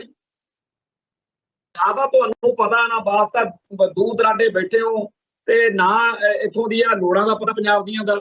ਇੱਥੇ ਹੁਣ ਕਾਂਗਰਸ ਜਿੱਤੇ, ਭਾਜਪਾ ਜਿੱਤੇ, ਅਸੀਂ ਆਮ ਆਦਮੀ ਪਾਰਟੀ ਤੋਂ ਛਿੱਤਰ ਖਾਈਏ। ਕਿਉਂ ਨਾ ਪੰਜਾਬ ਦੇ ਵਿੱਚ ਇੱਕ ਇਹੋ ਜਿਹੇ ਲੋਕਾਂ ਨੂੰ ਐਕਟਿਵ ਕੀਤਾ ਜਾਵੇ ਜਿਹੜੇ ਖਾਲਿਸਤਾਨ ਦੀ ਗੱਲ ਆ ਉਹ ਉਹਦੇ ਨੇੜੇ ਤੇੜੇ ਉਸ ਤਰੀਕੇ ਨਾਲ ਨਹੀਂ ਜਾ ਸਕਦੇ ਜਿਵੇਂ ਜਾਣਾ ਚਾਹੀਦਾ। ਸਾਡੀ ਬਹੁਤ ਵੱਡੀ ਕੌਮ ਦੀ ਇਹੋ ਜਿਹੀ ਗਿਣਤੀ ਹੈਗੀ ਆ ਜਿਹੜੇ ਅਜੇ ਖਾਲਿਸਤਾਨ ਦੇ ਵੱਲ ਉਵੇਂ ਨਹੀਂ ਗਏ, ਅਜੇ ਵੀ ਨਹੀਂ ਗਏ। ਹੁਣ ਜਿਹੜੇ ਚਲੇ ਗਏ ਨੇ ਉਹ ਆਪਦੇ ਆਪ ਨੂੰ ਮਤਲਬ ਕਿ ਇੰਨਾ ਉੱਤੇ ਗਾਹਾਂ ਲੈ ਜਾਣ ਕਿ ਉਹ ਬਾਕੀਆਂ ਨੂੰ ਪਿੱਛੇ ਛੱਡ ਕੇ ਚਲੇ ਜਾਣ, ਤਾਂ ਫਿਰ ਇਹ ਗੱਲ ਨਹੀਂ ਨਾ ਬਣਦੀ। ਉਹ ਜਿਹੜੀ ਸੱਚਾਈ ਆ, ਹਕੀਕਤ ਆ, ਉਹਦੇ ਤੋਂ ਅੱਖਾਂ ਮੀਚ ਕੇ ਆਪਦੇ ਆਪ ਨੂੰ ਇਹ ਸਮਝਣਾ ਵੀ ਦਿੱਲੀ ਜਿਹੜੀ ਆ ਹੈ ਨਹੀਂ, ਇੱਕ ਇਹੋ ਜਿਹਾ ਕਬੂਤਰ ਨਾਲੇ ਮਰਦਾ ਹੁੰਦਾ ਤੇ ਨਾਲੇ ਮਰਵਾਉਂਦਾ ਹੁੰਦਾ। ਇਹੋ ਜਿਹੇ ਸਿਆਣਿਆਂ ਤੋਂ ਬਚੋ। ਸਮਝਦਾਰੀ ਵਾਲੀ, ਅਕਲ ਵਾਲੀ ਗੱਲ ਉਹ ਜਿੱਥੋਂ ਵੀ ਮਿਲਦੀ ਹੋਵੇ, ਦੁਸ਼ਮਣ ਤੋਂ ਵੀ ਮਿਲਦੀ ਹੋਵੇ, ਲੈ ਲੈਣੀ ਚਾਹੀਦੀ। ਸੋ ਬੜੀ ਠੋਸ ਸੱਚਾਈ ਆ ਇਹ ਕਿ ਖਾਲਿਸਤਾਨ ਲਈ ਲੜਨਾ ਇੱਕ ਪ੍ਰਾਇਓਰਟੀ ਹੈ। ਸੈਕੰਡ ਸਾਡੇ ਲਈ ਇੱਕ ਇਹੋ ਜਿਹਾ ਪੰਥਕ ਪਲੇਟਫਾਰਮ ਉਭਾਰਨਾ ਜਿਹੜਾ ਅਸਲੀ ਅਕਾਲੀ ਦਲ ਵਰਗਾ ਹੋਵੇ, ਜਿਹਦੇ ਤੋਂ ਕੌਮ ਦੀ ਲੜਾਈ ਵਿਦਨ ਇੰਡੀਅਨ ਸਟੇਟ ਸਿਸਟਮ ਲੜਨ ਵਾਲੇ ਬੰਦੇ ਸਾਡੇ ਕੋਲੇ ਹੋਣ। ਨਹੀਂ ਤਾਂ ਜਿਨ੍ਹਾਂ ਦਾ ਪੰਜਾਬ ਵਿੱਚ ਰਹਿੰਦੇ ਹਾਂ ਜਿੰਨਾ ਟਾਈਮ ਖਾਲਿਸਤਾਨ ਨਹੀਂ ਬਣਦਾ, ਇਹ ਬੰਦੇ ਫਿਰ ਕਿੱਧਰ ਜਾਣਗੇ, ਕਿਹੜੇ ਕੁਝ ਜਾਣਗੇ ਜੀ ਇਹ ਬੰਦੇ। ਇਹਨਾਂ ਦੀ ਅਸੀਂ ਇਹਨਾਂ ਨੂੰ ਪਲੇਟਫਾਰਮ ਬਣਾ ਕੇ ਦੇ ਦਈਏ। ਇੱਕ ਪਾਸੇ ਤਾਂ ਸਾਡੀ ਖਾਲਿਸਤਾਨੀ ਧਿਰ ਨੂੰ 1990 ਤੋਂ ਬਾਅਦ ਲਗਾਤਾਰ ਭੰਡਿਆ ਇਸ ਗੱਲ ਹੀ ਜਾਂਦਾ ਕਿ ਜੀ ਇਹਨਾਂ ਨੇ ਓਵਰਗਰਾਉਂਡ ਫਰੰਟ ਨਹੀਂ ਬਣ ਦਿੱਤਾ। ਜੇ ਹੁਣ ਇਹ ਗੱਲ ਕੱਲੀ ਗੱਲ ਹੀ ਕੀਤੀ ਆ ਹਜੇ, ਤੇ ਝੰਗਿਆੜਾਂ ਦੇਖੋ ਕਿਵੇਂ ਪੈਣ ਲੱਗ ਗਈਆਂ ਨੇ। ਹੱਦ ਹੋਈ ਪਈ ਹੈ ਇਹਨਾਂ ਲੋਕਾਂ ਦੀ। ਪਰ ਇਹਨਾਂ ਲੋਕਾਂ ਦੀ ਕੋਈ ਚਿੰਤਾ ਚੁੰਤਾ ਨਹੀਂ, ਕਿਉਂਕਿ ਨਾ ਤਾਂ ਇਹਨੂੰ ਕੋਈ ਸੁਣਦਾ, ਨਾ ਇਹਨਾਂ ਦੀ ਕਿਸੇ ਨੇ ਸੁਣਨੀ ਹੈ। ਪਰ ਇਹ ਬੰਦੇ ਜਿਵੇਂ ਕਹਿੰਦੇ ਆ ਨਾ ਵੀ ਪਰੇਸ਼ਾਨ ਜਾਂ ਜ਼ਰੂਰ ਕਰ ਦਿੰਦੇ ਆ ਵੀ ਇਹ ਯਾਰ ਕਿਹੋ ਜਿਹੇ ਲੋਕ ਪੰਜਾਬ ਦੀ ਧਰਤੀ ਤੋਂ ਕੋਹਾਂ ਦੂਰ ਤੁਸੀਂ ਬੈਠੇ ਹੋ, ਨਾ ਤੁਹਾਨੂੰ ਪਤਾ ਨਾ ਸੋਤਾ। ਇੱਥੋਂ ਜਦੋਂ ਤੁਸੀਂ ਚਲੇ ਗਏ ਹੋ ਉਦੋਂ ਨਾਲੋਂ ਪਤਾ ਨਹੀਂ ਕਿਹੜੇ ਰੰਗ ਭਰ ਗਏ ਇੱਥੇ ਹਾਲਾਤ ਕਿਹੋ ਜਿਹੇ ਨੇ ਕਿ ਪੰਜਾਬ ਦੀ ਧਰਤੀ ਉੱਤੇ ਅੰਮ੍ਰਿਤਸਰ ਦੀ ਸੀਟ ਆ ਜਿਹੜੀ, ਉਹ ਅਕਾਲੀ ਦਲ ਬਾਦਲ ਵਾਲਿਆਂ ਨੂੰ ਛੱਡਣੀ ਪੈ ਰਹੀ ਆ ਅਨਿਲ ਜੋਸ਼ੀ ਲਈ। ਤੇ ਬੀਜੇਪੀ ਵਾਲੇ ਬੰਦਾ ਕਿਹੜਾ ਲੈ ਕੇ ਆਏ ਨੇ, ਉਹ ਤਰਨਜੋਤ ਸੰਧੂ, ਜਿਹੜਾ ਕਹਿੰਦਾ ਮੈਂ ਤੇਜਾ ਸਿੰਘ ਸਮੁੰਦਰੀ ਦੇ ਬਲੱਡ ਚੋਂ ਆ, ਖਾਨਦਾਨ ਚੋਂ। ਹੁਣ ਤਰਨਜੀਤ ਸਿੰਘ ਸੰਧੂ ਤਾਂ ਅਕਾਲੀ ਪਿਛੋਕੜ ਵਾਲਾ, ਤਰਨਜੀਤ ਸਿੰਘ ਸੰਧੂ ਬੀਜੇਪੀ ਦਾ ਕੈਂਡੀਡੇਟ, ਅਕਾਲੀ ਪਿਛੋਕੜ ਵਾਲਾ, ਸਮੁੰਦਰੀ ਸਾਹਿਬ ਦੇ ਪਰਿਵਾਰ ਚੋਂ। ਤੇ ਜਿਹੜਾ ਹੈਗਾ ਅਕਾਲੀਆਂ ਦਾ ਕੈਂਡੀਡੇਟ ਅਨਿਲ ਜੋਸ਼ੀ, ਉਹ ਆਰਐਸਐਸ ਦੀ ਪਿਛੋਕੜ ਵਾਲਾ। ਕਿਹਾ ਇਹ ਜਾਂਦਾ ਹੈ ਕਿ ਬੀਜੇਪੀ ਆਰਐਸਐਸ ਦੀ ਸ਼ਾਖਾ ਹੈ। ਬੀਜੇਪੀ ਵਾਲਿਆਂ ਨੇ ਅਕਾਲੀ ਪਿਛੋਕੜ ਵਾਲਾ ਕੈਂਡੀਡੇਟ ਲਿਆਂਦਾ। ਇਹ ਪੰਥਕ ਹੋਣ ਦਾ ਦਾਅਵਾ ਕਰਨ ਵਾਲੇ ਅਕਾਲੀਆਂ ਨੂੰ ਲੱਭਿਆ ਤਾਂ ਲੱਭਿਆ ਆਰਐਸਐਸ ਦੇ ਪਿਛੋਕੜ ਵਾਲਾ। ਇਹ ਸਾਡੇ ਲਈ ਕਿੱਡੀ ਟ੍ਰੈਜਡੀ ਹੈ ਕਿ ਕੌਮ ਪ੍ਰਸਤ ਪੰਥ ਨੂੰ ਸੇਧ ਦੇਣ ਵਾਲਾ ਇੱਥੇ ਦੋਨਾਂ ਧਿਰਾਂ ਨੂੰ ਕੋਈ ਕੈਂਡੀਡੇਟ, ਖਾਸ ਤੌਰ ਤੇ ਅਕਾਲੀ ਜੇ ਇੱਥੇ ਇਹੋ ਜਿਹਾ ਬੰਦਾ ਹੀ ਨਹੀਂ ਪੈਦਾ ਕਰ ਸਕੇ। ਇਹ ਤਾਂ ਸ਼ੁਕਰ ਹੈ ਕਿ ਲੋਕਾਂ ਨੂੰ ਸਰਦਾਰ ਸਿਮਰਨਜੀਤ ਸਿੰਘ ਮਾਨ ਦਾ ਬੇਟਾ ਇਮਾਨ ਸਿੰਘ ਮਾਨ ਇੱਥੋਂ ਕੈਂਡੀਡੇਟ ਆ, ਤੇ ਲੋਕ ਜਿਹੜੀ ਪੰਥਕ ਸੋਚ ਵਾਲੇ ਉਹਨੂੰ ਵੋਟ ਪਾ ਲੈਣਗੇ, ਚਾਹੇ ਥੋੜੀ ਚਾਹੇ ਬਹੁਤੀ, ਜਿੰਨੀ ਵੋਟ ਹੈਗੀ ਉਹਨੂੰ ਪੈ। ਪਰ ਕਮਾਲ ਦੀ ਬਾਤ ਇਹ ਹੈ ਕਿ ਇੱਥੇ ਅਨੰਦਪੁਰ ਸਾਹਿਬ ਵਾਲੀ ਸੀਟ ਜਿਹਦੇ ਨਾਲ ਸਾਡਾ ਏਡਾ ਇਤਿਹਾਸ ਜੁੜਿਆ ਹੋਇਆ, ਉਹ ਸੀਟ ਜਦੋਂ ਪੰਥ ਵਿਰੋਧੀ ਧਿਰਾਂ ਜਿੱਤਦੀਆਂ ਨੇ ਉਦੋਂ ਮਰਨ ਹੋਇਆ ਪਿਆ ਹੁੰਦਾ। ਇਵੇਂ ਹੀ ਹੋਰ ਬਹੁਤ ਸਾਰੀਆਂ ਸੀਟਾਂ ਨੇ ਜਿੱਥੇ ਉਮੀਦਵਾਰ ਤੇ ਪਾਰਟੀਆਂ ਦੇ ਮਸਲੇ ਆਮ ਬੰਦੇ ਨੂੰ ਉਲਝਾਉਂਦੇ। ਲੱਖਾ ਸਿਧਾਣਾ ਇੱਕ ਸਮਾਜ ਸੇਵਕ ਸੀ, ਬੀਤੇ ਦੌਰ ਵਿੱਚ ਉਹਦੇ ਕਈ ਕਾਰਿਆਂ ਕਰਕੇ ਉੱਤੇ ਮੁਕੱਦਮੇ ਵੀ ਦਰਜ ਹੋਏ ਹੋਣਗੇ। ਪਿਛਲੇ 5-7 ਸਾਲਾਂ ਤੋਂ ਉਹਨੇ ਆਪਦੀ ਦਿੱਖ ਬਦਲਣ ਦੇ ਲਈ ਬਹੁਤ ਸਾਰੇ ਕੰਮ ਕੀਤੇ, ਆਪਦੀ ਦਲੇਰੀ ਅਤੇ ਜੁਰਤ ਨੂੰ ਚੰਗੇ ਪਾਸੇ ਲਿਆਂਦਾ। ਖਾਸ ਤੌਰ ਤੇ ਪੰਜਾਬੀ ਮਾਂ ਬੋਲੀ ਦੇ ਮੁੱਦੇ ਉੱਤੇ ਲੋਕਾਂ ਦਾ ਪਿਆਰ ਖੱਟਿਆ। ਅੜਨ ਵਾਲਾ, ਲੜਨ ਵਾਲਾ, ਖੜਨ ਵਾਲਾ ਉਹ ਨੌਜਵਾਨ ਜਿਹੜਾ ਸਾਡੇ ਕਿਸੇ ਹੋਰ ਧਿਰ ਤੋਂ ਉਹ ਨਹੀਂ ਉਵੇਂ ਦਾ, ਉਹਨਾਂ ਨੇ ਮਾਨ ਸਾਹਿਬ ਨੇ ਸ਼੍ਰੋਮਣੀ ਅਕਾਲੀ ਦਲ ਅੰਮ੍ਰਿਤਸਰ ਨੇ ਉਹਨੂੰ ਹੁਣ ਬਠਿੰਡੇ ਤੋਂ ਉਮੀਦਵਾਰ ਬਣਾਇਆ। ਬਠਿੰਡੇ ਤੋਂ ਉਮੀਦਵਾਰ ਜਦੋਂ ਬਣਾਇਆ, ਉੱਥੇ ਬੀਬਾ ਹਰਸਿਮਰਤ ਕੌਰ ਦੇ ਲਈ ਇੱਕ ਤਰੀਕੇ ਨਾਲ ਇਹ ਇੱਕ ਬਹੁਤ ਵੱਡੀ ਥ੍ਰੈਟ ਬਣ ਗਈ। ਤੇ ਉਹ ਪਹਿਲਾਂ ਹੀ ਚਾਹੁੰਦੇ ਸੀ ਵੀ ਹੋਰ ਕਾਰਨਾਂ ਕਰਕੇ ਵੀ ਇਹਦੇ ਲਈ ਕੋਈ ਹੋਰ ਬੀਬਾ ਹਰਸਿਮਰਤ ਕੌਰ ਲਈ ਕੋਈ ਹੋਰ ਸੀਟ ਲੱਭੀਏ, ਕੋਈ ਹੋਰ ਇਲਾਕਾ ਲੱਭੀਏ, ਕਿਉਂਕਿ ਸਰਦਾਰ ਸਿਕੰਦਰ ਸਿੰਘ ਮਲੂਕੇ ਦੇ ਪਰਿਵਾਰ ਨੇ ਵਿਪਤਾ ਪਾਈ ਹੋਈ ਆ ਬੀਜੇਪੀ ਵੱਲੋਂ। ਤੋਂ ਪਿਛਲੇ ਪ੍ਰੋਗਰਾਮ 'ਚ ਸਾਰੀ ਡਿਸਕਸ ਕਰ ਚੁੱਕੇ ਹੋਏ ਆ, ਉਹਦੀ ਕੋਈ ਲੋੜ ਨਹੀਂ। ਕਾਂਗਰਸ ਵੱਲੋਂ ਵੀ ਉੱਥੇ ਇਹੀ ਜੈਦਵਾ, ਬੀਜੇਪੀ ਵੱਲੋਂ ਵੀ ਇਹੀ ਜੈਦਵਾ, ਤੇ ਮਾਨ ਸਾਹਿਬ ਦੇ ਵੱਲੋਂ ਵੀ ਲੱਖਾ ਸਿਧਾਣਾ ਚਲੇ ਗਿਆ ਕਿ ਬੀਬਾ ਹਰਸਿਮਰਤ ਕੌਰ, ਕਿਉਂਕਿ ਸੁਖਬੀਰ ਬਾਦਲ ਤਾਂ ਸ਼ਾਇਦ ਕਿਤੋਂ ਚੋਣ ਨਾ ਲੜੇ, ਤੇ ਸਾਰੀ ਕੌਮ ਨੂੰ ਇਸ ਗੱਲ ਦਾ ਗੁੱਸਾ ਕਿ ਬਾਦਲ ਕਿਆ ਨੇ, ਖਾਸ ਤੌਰ ਤੇ ਸੁਖਬੀਰ ਬਾਦਲ ਹੁਣਾਂ ਨੇ ਜੋ ਕੁਝ ਕੌਮ ਨਾਲ ਕੀਤਾ, ਪੰਥ ਤੋਂ ਛਾਤੀ ਲੈ ਕੇ ਪੰਥ ਦੀਆਂ ਜਿਵੇਂ ਜੜ੍ਹਾਂ ਵੱਢਣ ਵਾਲਾ ਕੰਮ ਕੀਤਾ, ਇਹਨਾਂ ਨੂੰ ਮਾਂਜਣਾ। ਉਹ ਇਹ ਜਿਹੜੀ ਲੋਕਾਂ 'ਚ ਗੁੱਸਾ ਇਹ ਐਵੇਂ ਨਹੀਂ ਆਇਆ।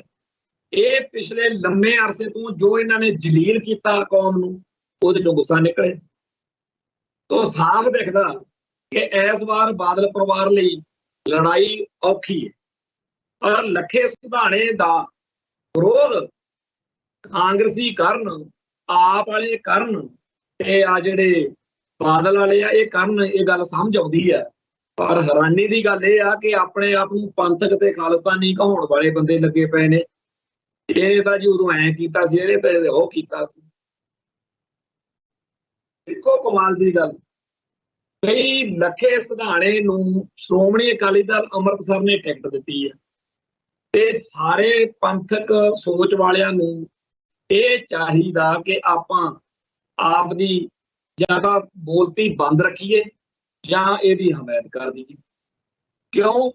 ਇਸ ਲਈ ਕਿ ਦਲ ਖਾਲਸਾ ਨੇ, ਭਾਈ ਦਲਜੀਤ ਸਿੰਘ ਗਰੁੱਪ ਨੇ ਜਾਂ ਕਿਸੇ ਹੋਰ ਖਾਲਿਸਤਾਨੀ ਧਿਰ ਨੇ ਤਾਂ ਚੋਣਾਂ ਲੜਨੀਆਂ ਨਹੀਂ। ਆਪਣੇ ਤਾਂ ਸੋਚਾਂ ਹੋਰ ਨੇ, ਤੇ ਜਿਹੜੇ ਲੜਦੇ ਨੇ ਉਹਨਾਂ ਦੇ ਰਾਹ 'ਚ ਕੰਡੇ ਜ਼ਰੂਰ ਬੀਜਣੇ ਆ। ਜਿਹੜੇ ਲੜਦੇ ਨੇ ਉਹਨਾਂ ਲੜ ਲੈਣ, ਉਹਨਾਂ ਦੀ ਹਮਾਇਤ ਕਰ ਦੋ ਜਾਂ ਚੁੱਪ ਕਰ ਦਿਓ। ਪਰ ਇੱਥੇ ਬਹੁਤ ਸਾਰੇ ਇਹੋ ਜਿਹੇ ਸੋਸ਼ਲ ਮੀਡੀਆ ਤੇ ਦੇਖ ਕੇ ਹਾਸਾ ਆਉਂਦਾ ਬਈ ਅਜੇ ਗੱਲ ਨਹੀਂ, ਬਾਤ ਨਹੀਂ, ਤੰਦ ਨਹੀਂ, ਤਾਣੀ ਨਹੀਂ, ਤੇ ਜਲਾਹੇ ਨਾਲ ਡਾਂਗੋ ਡਾਂਗੀ ਵਾਲਾ ਕੰਮ ਹੋਇਆ ਪਿਆ।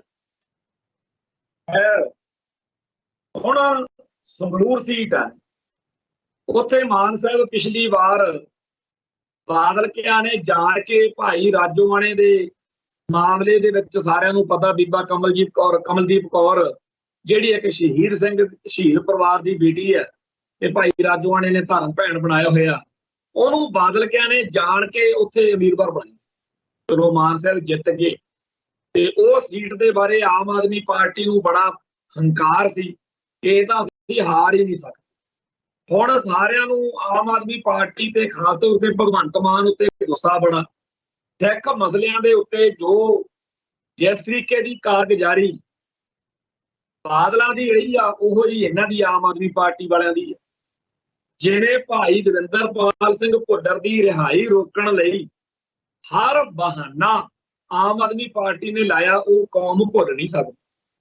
ਉਸ ਤੋਂ ਅਗਲੀ ਗੱਲ, ਸਾਰਿਆਂ ਨੂੰ ਇਹ ਸੀ ਕਿ ਬਾਦਲ ਕਿਆ ਨੇ ਜੋ ਕੰਜਰ ਘੜੀ ਕੀਤੀ ਸਰਸੇ ਵਾਲੇ ਦੇ ਹੱਕ ਵਿੱਚ ਭੁਗਤ ਕੇ, ਤੇ ਸਾਡੇ ਇਸ਼ਟਰੀ ਸਾਹਿਬ ਸ੍ਰੀ ਗੁਰੂ ਗ੍ਰੰਥ ਸਾਹਿਬ ਜੀ ਦੇ ਪਾਵਨ ਸਰੂਪ ਦੀ ਬੇਅਦਬੀ ਕਰਵਾਈ, ਸਿਨੇਮਿਆਂ ਦੀਆਂ ਰਾਖੀ ਲਈ ਪੁਲਿਸ ਨੂੰ ਲਾਇਆ, ਸਿੱਖਾਂ ਉੱਤੇ ਜ਼ੁਲਮ ਕੀਤਾ। ਉਦੋਂ ਉਸ ਮਾਹੌਲ ਦੇ ਵਿੱਚ ਲੋਕਾਂ ਨੇ 2017 ਦੇ ਵਿੱਚ ਕਾਂਗਰਸ ਨੂੰ ਜਿਤਾ ਲਿਆ। ਕਾਂਗਰਸ ਵਾਲਿਆਂ ਨੇ ਝੂਠ ਬੋਲ ਕੇ ਵੋਟ ਲੈ ਲਈ, ਪਰ ਉਹਨਾਂ ਨੇ ਕੁਝ ਨਹੀਂ ਕੀਤਾ। ਨਤੀਜਾ ਕੀ ਨਿਕਲਿਆ? ਲੋਕ ਆਮ ਆਦਮੀ ਪਾਰਟੀ ਵੱਲ ਆ ਗਏ। ਆਮ ਆਦਮੀ ਪਾਰਟੀ ਵਾਲਿਆਂ ਨੇ ਇਹੀ ਜਚਾਇਆ ਸੀ ਕਿ ਇੱਕ ਵਾਰੀ ਸਾਡਾ ਕੁਰਸੀ ਨੂੰ ਹੱਥ ਪਵਾ ਦਿਓ, ਅਸੀਂ ਬੇਅਦਬੀ ਦੇ ਮਸਲਿਆਂ ਦਾ ਹੱਲ ਕਰਾਂਗੇ। ਕੇਜਰੀਵਾਲ ਵੀ ਇਹ ਗੱਲਾਂ ਕਹਿੰਦਾ ਰਿਹਾ, ਇਹਨਾਂ ਦੀ ਪਾਰਟੀ ਸਾਰੀ ਹੋਈ। ਤੇ ਜਦੋਂ ਸਾਡਾ ਪਿਆਰਾ ਵੀਰ ਸੁਖਰਾਜ ਸਿੰਘ ਬਰਗਾੜੀ ਕਾਂਡ ਦੇ ਵਿੱਚ ਸ਼ਹੀਦ ਹੋਏ ਸਿੰਘ ਦਾ ਬੇਟਾ, ਉਹ ਜਦੋਂ ਉੱਥੇ ਮੋਰਚਾ ਲਾ ਕੇ ਬਹਿ ਗਿਆ, ਉੱਥੇ ਖੁਦ ਇਹ ਗਿਆ, ਜਿਹੜਾ ਸੰਧਵਾਂ ਸਪੀਕਰ ਗਿਆਨੀ ਜੈਲ ਸਿੰਘ ਦਾ ਪੋਤਾ, ਤੇ ਉੱਥੇ ਇਹ ਐਲਾਨ ਕੀਤਾ ਵੀ ਸਾਨੂੰ 1 ਮਹੀਨਾ ਦਿਓ, ਬਸ ਚੱਕ ਦਿਆਂਗੇ ਫੱਟੇ। ਬਰਗਾੜੀ ਤੇ ਬਾਈਬਲ ਕਾਂਡ ਦੇ ਦੋਸ਼ੀਆਂ ਨੂੰ ਬਚਾਉਣ ਲਈ ਜਿੰਨਾ ਕੰਮ ਆਮ ਆਦਮੀ ਪਾਰਟੀ ਵਾਲਿਆਂ ਨੇ ਕੀਤਾ, ਉਹਨਾਂ ਦੀ ਹਮਾਇਤ ਵਿੱਚ ਭੁਗਤ ਕੇ, ਉਹਨਾਂ ਤਾਂ ਸ਼ਾਇਦ ਬਾਦਲ ਵਾਲਿਆਂ ਨੇ ਨਾ ਕੀਤਾ। ਬਾਦਲ ਵਾਲਿਆਂ ਨੇ ਤਾਂ ਚਲੋ ਵੋਟਾਂ ਵਾਟਾਂ ਲੈਣੀਆਂ ਹੋਣਗੀਆਂ, ਆਮ ਆਦਮੀ ਪਾਰਟੀ ਕੀ ਭਾਲਦੀ ਆ? ਹੁਣ ਤਾਂ ਉਹਨਾਂ ਦੀ ਕੋਈ ਵੋਟ ਸਪੋਰਟ ਵੀ ਹੈ ਨਹੀਂ ਆਮ ਆਦਮੀ, ਉਹਨਾਂ ਦੀ ਸਰਸੇ ਵਾਲਿਆਂ ਦੀ। ਪਰ ਸਰਸੇ ਵਾਲਿਆਂ ਦੀ ਜਿੰਨੀ ਇਹਨਾਂ ਨੇ ਗੱਜ ਵੱਜ ਕੇ ਸਪੋਰਟ ਹਮਾਇਤ ਕੀਤੀ ਆ ਪੰਥ ਨੂੰ, ਦੁੱਖਵਾ ਰੋਸ। ਸੋ ਸੰਗਰੂਰ ਲੋਕ ਸਭਾ ਸੀਟ ਜਿਹੜੀ ਕਿ ਭਗਵੰਤ ਮਾਨ ਦੀ ਬੜੀ ਆਪਦੀ ਬੁੱਕੜ ਦੀ ਸੀਟ ਮੰਨੀ ਜਾਂਦੀ ਆ, ਉਹਦੇ ਤੋਂ ਆਮ ਆਦਮੀ ਪਾਰਟੀ ਦੇ ਉਮੀਦਵਾਰ ਨੂੰ ਹਰਾਉਣ ਦੇ ਲਈ ਸਾਰੇ ਲੋਕਾਂ ਦੇ ਬਹੁਤ ਜਜ਼ਬਾਤ ਨੇ। ਇਸ ਕੰਮ ਦਾ, ਇਸ ਗੱਲ ਦਾ, ਇਸ ਫੈਕਟਰ ਦਾ ਫਾਇਦਾ ਪਿਛਲੀ ਵਾਰ ਸਰਦਾਰ ਸਿਮਰਜੀਤ ਸਿੰਘ ਮਾਨ ਨੂੰ ਮਿਲਿਆ, ਉਹ ਇਲੈਕਸ਼ਨ ਜਿੱਤੇ।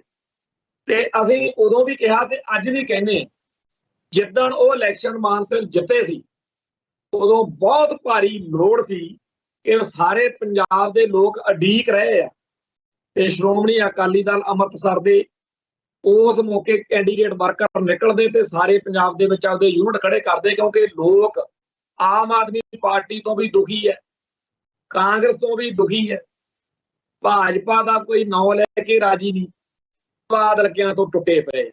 ਜਦੋਂ ਲੋਕਾਂ ਨੇ ਤਾਂ ਆਪਾਂ ਨੂੰ ਸੰਗਰੂਰ ਦੇ ਵਿੱਚ ਦਿਖਾਤਾ ਵੀ ਅਸੀਂ ਤਾਂ ਉਡੀਕ ਰਹੇ ਹਾਂ ਕਿ ਤੁਸੀਂ ਆਓ ਤੇ ਸਾਰਾ ਤੁਹਾਡੇ ਹਵਾਲੇ ਕਰੀਏ, ਉਦੋਂ ਇਹ ਨਿਕਲੇ ਨਹੀਂ। ਹੋਣਾ ਤਾਂ ਇਹ ਚਾਹੀਦਾ ਸੀ ਕਿ ਉਦੋਂ ਹੀ ਇਹ ਦੇਖ ਲੈਂਦੇ ਕਿ ਸਾਲ ਡੇਢ ਸਾਲ ਬਾਅਦ ਜਦੋਂ ਮਰਜ਼ੀ MP ਚੋਣਾਂ ਹੋਣ, ਅਸੀਂ ਆਹ ਬੰਦੇ ਦੇਤੇ ਆ ਭਾਈ, ਆ MP ਦੀਆਂ ਚੋਣਾਂ ਲਈ ਤਿਆਰੀ ਕਰ ਲਓ, MLA ਦੀਆਂ ਚੋਣਾਂ ਲਈ ਤਿਆਰੀ ਕਰ ਲਓ, ਅਗਲੀ ਵਾਰ 13 ਦੀਆਂ 13 ਸੀਟਾਂ ਉੱਤੇ ਆਪਾਂ ਕੈਂਡੀਡੇਟ ਖੜੇ ਕਰਾਂ। ਹੁਣ ਅਸੀਂ ਇਸ ਪ੍ਰੋਗਰਾਮ ਦੇ ਵਿੱਚ ਵੀ ਗੱਲਾਂ ਕਹੀਆਂ ਤੇ ਇਹਨਾਂ ਨੂੰ ਮਿਲ ਕੇ ਨਹੀਂ ਗਈ, ਜਿੱਥੇ ਵੀ ਕਿਤੇ ਮਿਲਣ ਮਿਲਾਪ ਹੋਇਆ, ਪਰ ਹਾਂਜੀ ਹਾਂਜੀ ਕਰਕੇ ਸਾਰਦੇ ਰਹੇ। ਤੇ ਅੱਜ ਨਤੀਜਾ ਕੀ ਆ?